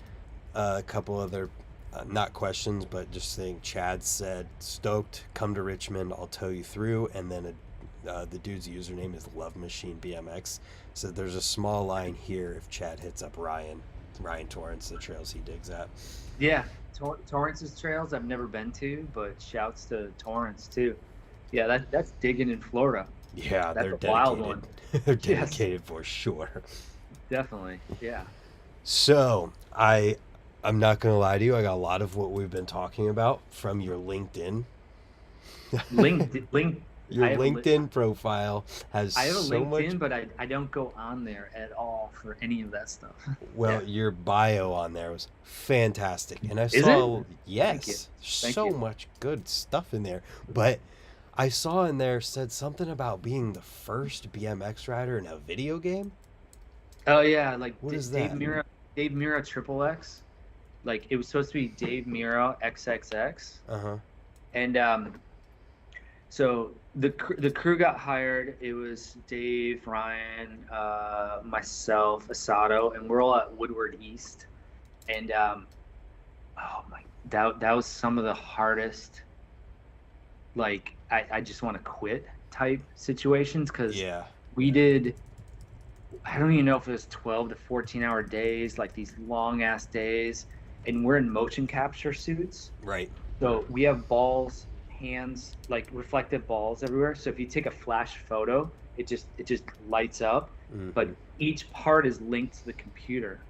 So it's called XXX BMX because Dave Mirra had to take his name off it because it was this is a crazy story. I'm gonna try and do this correctly. Yes, video game, correct. So I did all the motion capture for.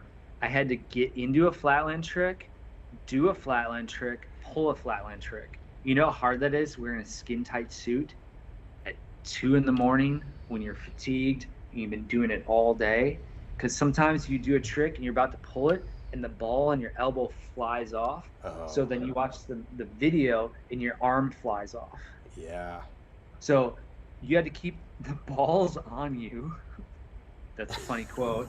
And then you had to pull tricks and you had to do all this stuff to capture this because it's all on the video game. You start 2 wheels rolling, you hit the button, you go into a manual, which pops you on the back peg that puts you in a back wheel link. Yeah. Or you hit the button, you go on the front wheel and hang 5 that goes into a flatland trick. So when you see BMX XXX, all the motion capture for any flatland in there is myself. So we did that, yes.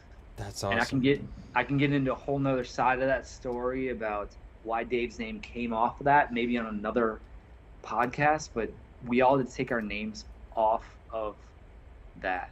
That sucks. So yeah, it did because I have copies of it, and it's like I'll tell it quickly. So that video was released as BMX XXX, like I said. It was in Blockbuster Video, which if you watch the documentary on Blockbuster Video, if you go to the last one, wherever it is in Portland or whatever, it's interesting. There used to be a place you could buy videos from. Mm-hmm. But so I go in there and Dave hits me up and he's like, yeah, I gotta take our name off here. We gotta do this. We all take our names off. And it was bad. It was like if you passed a level, you could hit a code and then it brings you to a lap dance at Scores, like like Howard Stern, you kind of made that place a little famous or whatever. Like you get a lap dance, and it was actual girls. So it was XXX. It was pushing the limits of BMX. And do we want, our names associated with this, with, porn or whatever, or this side of it? We wanted BMX and music and whatever. So we all took our names off that. I find out that the video comes out as BMX XXX. I go to Blockbuster, I grab it, and I was like, BMX XXX, I want to rent it. I was like, all right. Turn it over. It says Dave Mira, blah, blah, blah. Ryan Nyquist, blah, blah, blah. Dave Asada, blah, blah, blah. Chad DeGroot, blah, blah, blah. On the back is the description. That was a violation. So I was like, I went to the manager. I'm like, hey, can I get the sleeve of this? And I like, that's my name. I need to do something about this, because I have to send it to Dave and see what goes on, because this is legal now. And they're like, no, you can't. This is corporate printed these, blah, blah. So I go to the next Blockbuster. I look around, took the sleeve, didn't take the video or anything, ran out. Yeah. Sent a copy to Mira, and some lawsuit happened or something, some undisclosed, this and that, and it was like, stuff got settled. I have no idea what happened, but so we didn't have our names on there, and we weren't in Blockbuster anymore. They changed the sleeve to it, to have nobody's names in it, and it's like, but I was in a video game. Yeah. It was awesome, but I wanted Dave's name on it, and then to finally have Flatland in a BMX video game, that's awesome. That's insane, Mm-hmm. And for how much work we did to capture that stuff was the worst time on a bike, but so exciting to see the outcome. Yeah. So, yeah. How wild. Yep. I'm just sitting here trying to think of how impossible. Have you played the game? Have you Uh-uh. played it? It's No. BMX XXX. You could probably find it for Xbox and PlayStation, and Yeah. yeah. But if Download you it. see any of that, yeah. It was a while ago too, but Right. yeah, video game stuff. Yeah. I mean, just sitting here trying to imagine how possibly complex and hard it would be to make Flatland and integrate it into a game. That was the hurdle. Like I said, you had to start on two wheels and hit a button and get in on the front wheel to get into a trick. Yeah. And then it could be whiplashes to G-turn to different stuff, and then you had to do the same on the back wheel. And it was a lot of meetings and a lot of motion capture, but it happened. Yeah. It worked, and it's in there, and what's wild is, I'm gonna say this, I've never played the game. That's okay. You know what I mean? Like, Yeah. I was a little bummed, and I was like, and I don't even know how to do it. Yeah. It's like, but I did the capture to get it done, but it might be something where we'll take my son's PlayStation and see if I can get those discs to work and have it play and stuff like that. So, you know what? We plugged it in one night, and my son was playing it. Nice. Yeah. But I didn't. I don't know how to do it. Yeah. Yeah, I'm not in video games, so. Yeah. Huh. Okay, let's take another crazy turn. Yeah, right. I'm just turning everywhere at this point. Yeah, that's fine. Hit it. Jerry Yeah. Springer Show. Oh, damn. Jerry Springer Show. What is the story with that? It was the time when we all lived in the Harriman house in Appleton, Wisconsin, and we would watch Jerry Springer every night and crack up laughing, and Mark Hilson would call the show every night, like call the 800 number every night. And then it was like, how many times do you call a show that gives out a number to call a show before they call back? Yeah. So it took a while, and then answered the call, like, this is blah blah from Jerry Springer, blah blah. Like, what do you do? And we're like, what do you mean? And they're like, we just don't understand what you do, and can you film it? And so we had a massive party at the house, and I think Dave broke the TV, and all this stuff's going on, and it just was like chaos. And it was like, there was girls, there was guys, and it was just like a party. And it was like, and then my friend Mark comes out, and he's naked, and he takes a plunger and he sets it in the middle of the room, and it cuts. And Springer's like, you're on, come on. We don't know what you do, but the like mystery, or just left it hanging. Mm-hmm. So then Mark and I went on there, and I worked at Goodwill at the time. I was taking in stuff, and I'd have to sift through and sort stuff and whatever. And one day I found this plastic 70s suit. It was gray, and it just didn't breathe. It just you sweat, and I guess that was a huge thing in exercise, just to sweat. Mm-hmm. It strips out your socks or something. And I wore that on there with an afro wig, and Mark tucked in his shirt and looked real fresh. And then we brought this girl on we knew, and we act gay to pick up women. That was it. Wow. But I mean, it was before the fighting. Yeah. Before the guy with no torso was running around on his hands and stuff, and the poles and everything. And it was just it had nothing to do with the theme of the show. It had nothing to do with cheating. It had nothing to do with this. It was just like, well, these guys do this. And it was like, and the front row, if you ever see it, it's like, it's all our friends. Oh, yeah. And then the rest of the crowd, and by the end, everyone hated us. They hated us. They were just like, just borderline, not the Springer show, but the audience and everybody that was on the panel. They're just like, get away from us. Like, you guys are weird. So, yeah, it's just you see an 800 number, call it enough, they'll probably call back. Yeah. So if you can find an 800 number, or anyone even knows what that is. That's funny. Did anything come of it afterwards? Like people recognizing you or anything like that? We were out after the episode aired. We were out in Appleton, and some people came up to us and saw the episode. And it was wild. My parents ended up watching it, which I didn't want. I didn't tell them about it, and they found out and watched it, and they're just like, God, we can't contain this kid. Like, either let him go wild and see what happens, or you contain him. It's like, he's probably gonna stir us up so much that we should just let him do whatever, because he's not getting in trouble. Yeah. Just like you push it far, but just far enough. You know what I mean? So, mm-hmm. Yeah, I think that's the Springer thing, was pushing as far as we could. Yeah. So like, in a fun way. So doing the show, did they prompt you to like do this, do that, or just... Yeah.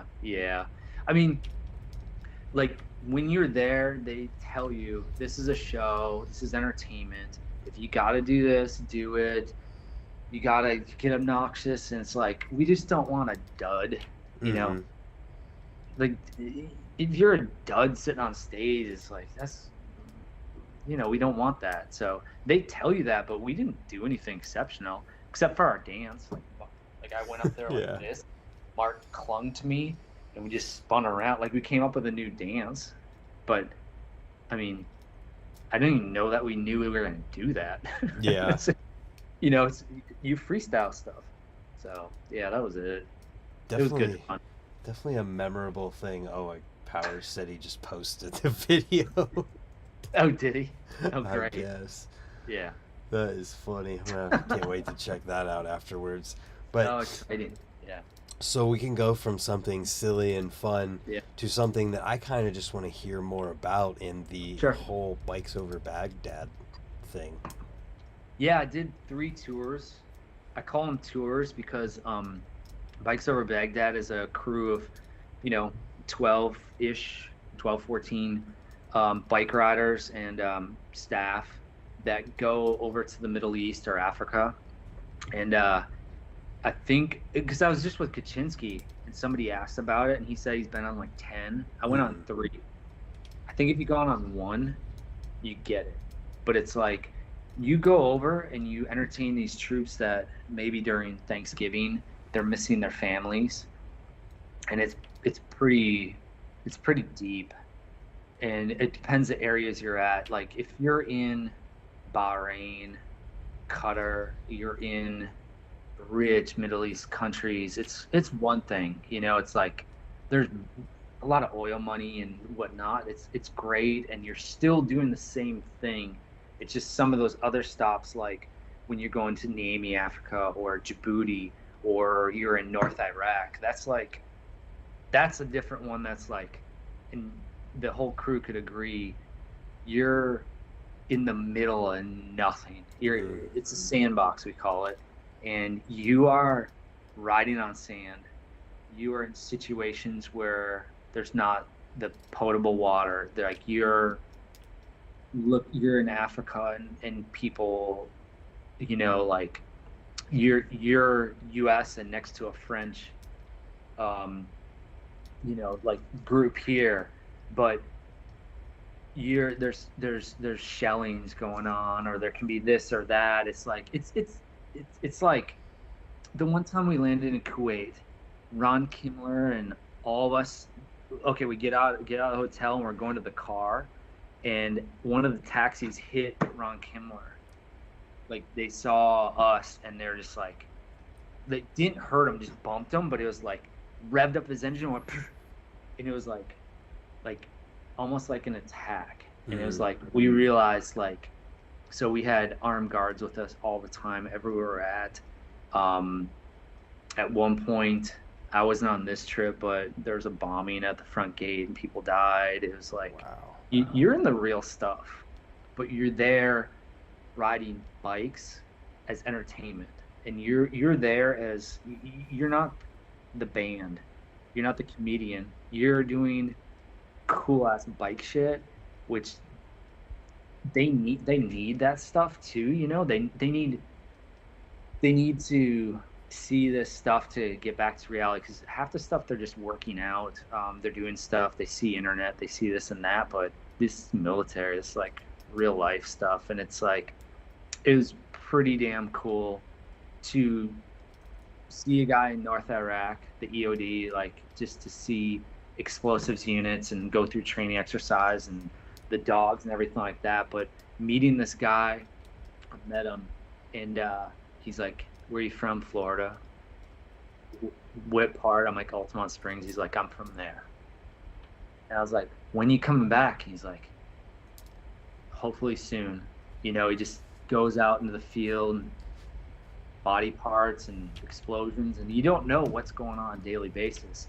And it was probably 9 months later, I was at my shop and I told him where it was and everything. He walked in, goes, hey Chad, and I go, wow. I was like, how you doing? What's going on? Like, I'm excited. And he shook my hand, like not a hug, just shook my hand. He goes, thank you. And he walked out. Damn. And it was like, I understood what he said.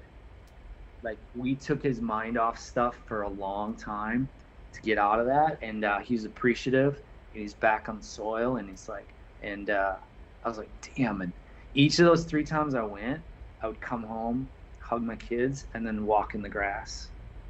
And I was like super stoked. But it was also a big thing of like the crew, we all came back safe. We went through some gnarly stuff. You get debriefed on certain things, and it's like, I understand, but one of the most powerful things is my brother's military for like 25 years in the Air Force, and that opened up our relationship, like a bond of like, I went to a lot of the bases he went to, and I could talk to him about those bases. I could talk to him about eating the food and this and that, and it's like, so he could understand and experience like what I was seeing, but he's trained and he's in there committed. I can leave whenever I want. And it was like a cool relationship with my big brother that I think changed our relationship, because military is crazy, and it's wild, it's protection, and it's part of what we all do and a part of the world. But it's like, yeah, it's humbling, but that crew we went through is a bond that's so gnarly. And it's like, and we rode our asses off. And I saw Morgan Wade do a flip to a T-wall, which anyone looked it up, Bikes Over Baghdad, the flare to a T-wall. Yep. And it's like, he didn't have to do that. Right. Like, those shows got pushed so high up, and you're riding, I think in Djibouti it was like 130, and maybe during the day 140 degrees. Jeez. So you could be dealing with that stuff, but you're also dealing with flights, but you're also dealing with like everything around you, all the bugs and certain stuff trying to kill you. Right. And you're not trying to get sick, you're trying not to get hurt, but you're also hired to do entertainment. So it's like, yeah, it was a great experience, but so happy to come back. But also like, yeah, I mean, we did it. I only did 3. Yeah. Only, I mean, Yeah. even just Yeah. one time doing that seems like That's a what I'm pretty saying. real One- thing. One is as real as it gets. Yeah. Wow. Yep. And you're not gone for a day. You're gone flying around like stuff. You're in Blackhawks. I remember flying in the back of, I forgot the name of the plane, and there's a gunner in the back. We're flying over Baghdad. Like 2 a.m. I don't know. Wow. It's just like you travel at night. Yeah. You fly like you palletize bikes. You put them all on a pallet and they put a mesh over it. You put it into the plane. But all those planes were what my brother flew.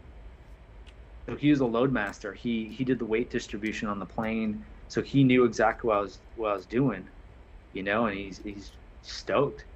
Imagine if I saw my brother over stationed at a base, like how emotional that would get. No doubt. That would be nuts, you know, but he's retired and I did this stuff, and it's like I can actually have a really good conversation about it. But he sees like my step from riding a bike to going and traveling and entertaining the troops.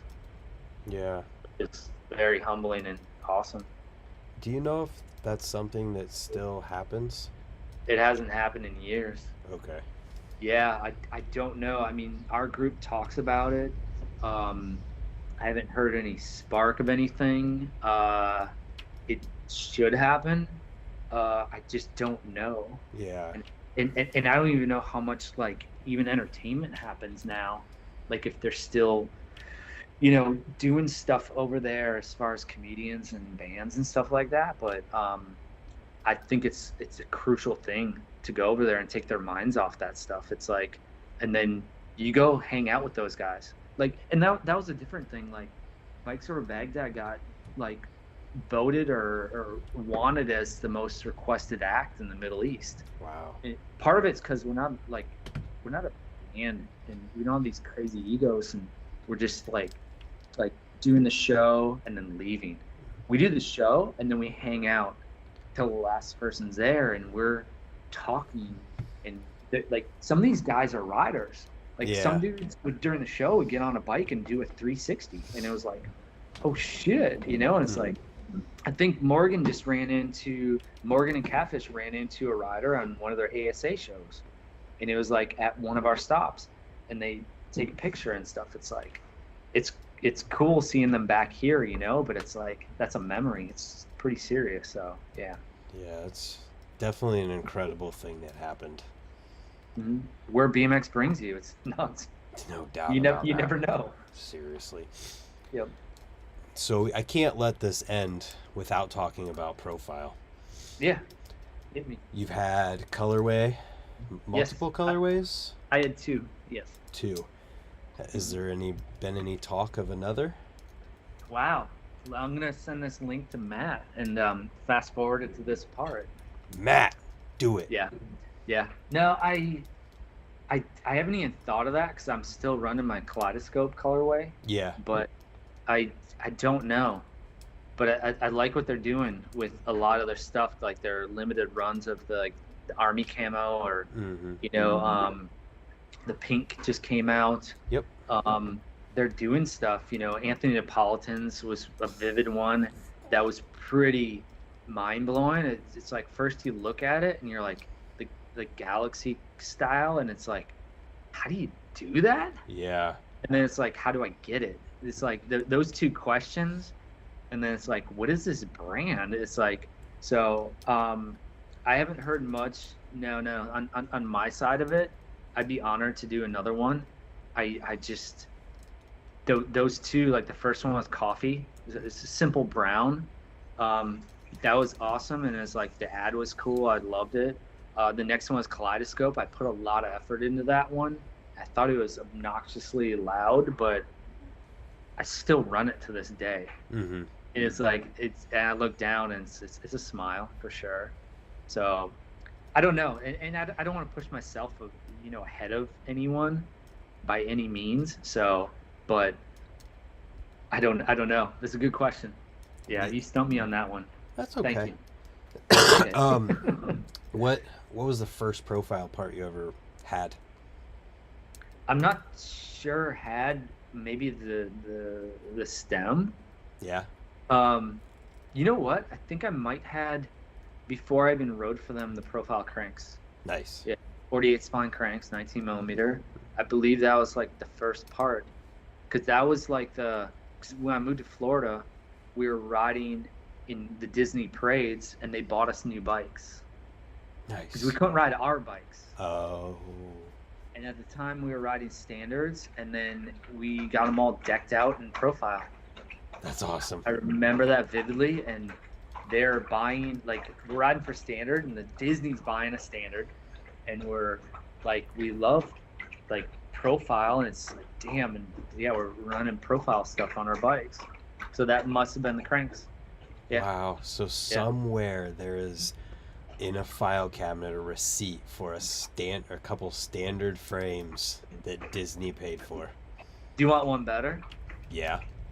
At somewhere in some warehouse, somewhere in Disney, those bikes are. Oh, dang. Tell me they're not throwing those out. Where are those? They might not be filed away, but look, come here. Oh, my dog's drinking water. Figure I'd give a Didn't view. get the dog camo. Anyway. Yeah, I feel like some of those bikes, and whose is still there, like, I don't think they get rid of that stuff. I think that's, like you said, filed away, but in bike form. Those, I guarantee those are probably on Disney property somewhere. Oh, somewhere. my gosh. Like, just chilling. Yeah. Yeah. All of our imagine bikes, that. like Rob's and, Aaron's and mine, and yeah, it was like, yeah, Huh. those bikes are there somewhere. That's pretty sick. Yeah, it's amazing. Whew. Well, Chad, is there anything that we haven't talked about tonight that we should? Probably about 30 things, but Yeah. that might be for another time. And I know these you got to keep within the time limit, and I may have rambled a little bit, but it's like, but that's for good reason. There's a lot of cool stuff to talk about, and in all positive manners and stuff like that. So, support your local bike shop, support your skate park. You see contests, if you can afford and get there or go to watch, go to all those. It's about, like, just being a part of the scene. If you're frustrated with your city or have questions, go ask in a nice manner. Like, go to city meetings and ask in a really nice way, like, why? And I think questions are very strong and bold, and you could get some answers. You'd be surprised on some of these cities that might just pop up with a skate park for you, pretty quickly. Yeah, I don't know if you can. Like, I watched Matt's podcast, Get Out to Spot Roast. I know it's quick. It's this weekend. It's a good thing. I'll be going live with our BMX and Profile. So we, at those FL BMX series, like, we all help each other out. And it's Florida-based series. Anyone's welcome from out of state, which is super cool. And we're there all for the right reasons, to grow BMX, do a cool thing. And if you want to ride with some profile riders this weekend, Matt's bringing in a whole crew, which is going to be a treat. So no, I'm stoked on that. And then all the events coming up later in the year.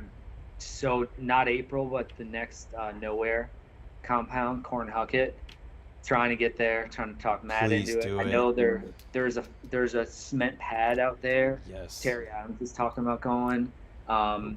I think we could do some Flatland representation and try and do stuff in an awesome way. So no, I don't know what else to really cover except appreciate your time and everything like this. And just the podcast thing is something I play in my shop now on a daily basis. So playing yours and a few others, and different bike channels that are doing this stuff, and we can help each other in any which way, that's a huge thing. Yeah, So, man. Well, thank you for listening. yeah. Yeah, I think we're at a time in BMX where if everybody can come together to help everybody else, even if we might be competitors in some way, it's just celebrating cool shit is where we should be at. That's why we're here, because of the cool shit. We know it's cool. Continue and push egos aside and just have a good time with it and enjoy the ride. Absolutely. So how do people find all of the different things that you're involved in on the internet? Glad you asked. Well, go to Profile Racing and also go look at their page, because it's 55 years this year, which is huge. Mr. Bikes and Boards, at Mr. Bikes and Boards, Deco BMX, go check it out. Yeah, and I was gonna hold this one up too, because I really like this one as well. But Circle of Balance, go follow some of the Flatland stuff. Nice. Follow the brands, the riders, and just understand like we're all people too. You know, message them, tell them you love it, like some stuff. Yeah, just enjoy all this stuff. But that's kind of it. I mean, if you're old school, hit me on Facebook, or whatever you prefer, Instagram at Chad DeGroot, and my brands too, at Mr. Bikes and Boards and at Deco BMX. So thanks for letting me do the shout outs, and tune into Profile a lot too, because I'm going to take over that, and then the team is pretty serious too, so it's always interesting and growing. So absolutely. I have one thing that I forgot to shout out that was said. Sure. Kurt Schmidt said Chad is my favorite guy to share a bath with in a foreign country. That's wild. Kurt's on here. Oh, you had him on too. Yeah. Yeah, that's probably yeah, we had a bath in England, first time to England. Nice. Yeah, That's just to be honest. That's too funny. Little soak in the hot water, you know. Nothing wrong with it. Yeah. Nice. Well, Thanks, Kurt. yeah, that's how we can end this thing. Thank you for your time, and have a good night, everyone. Yeah, thank you.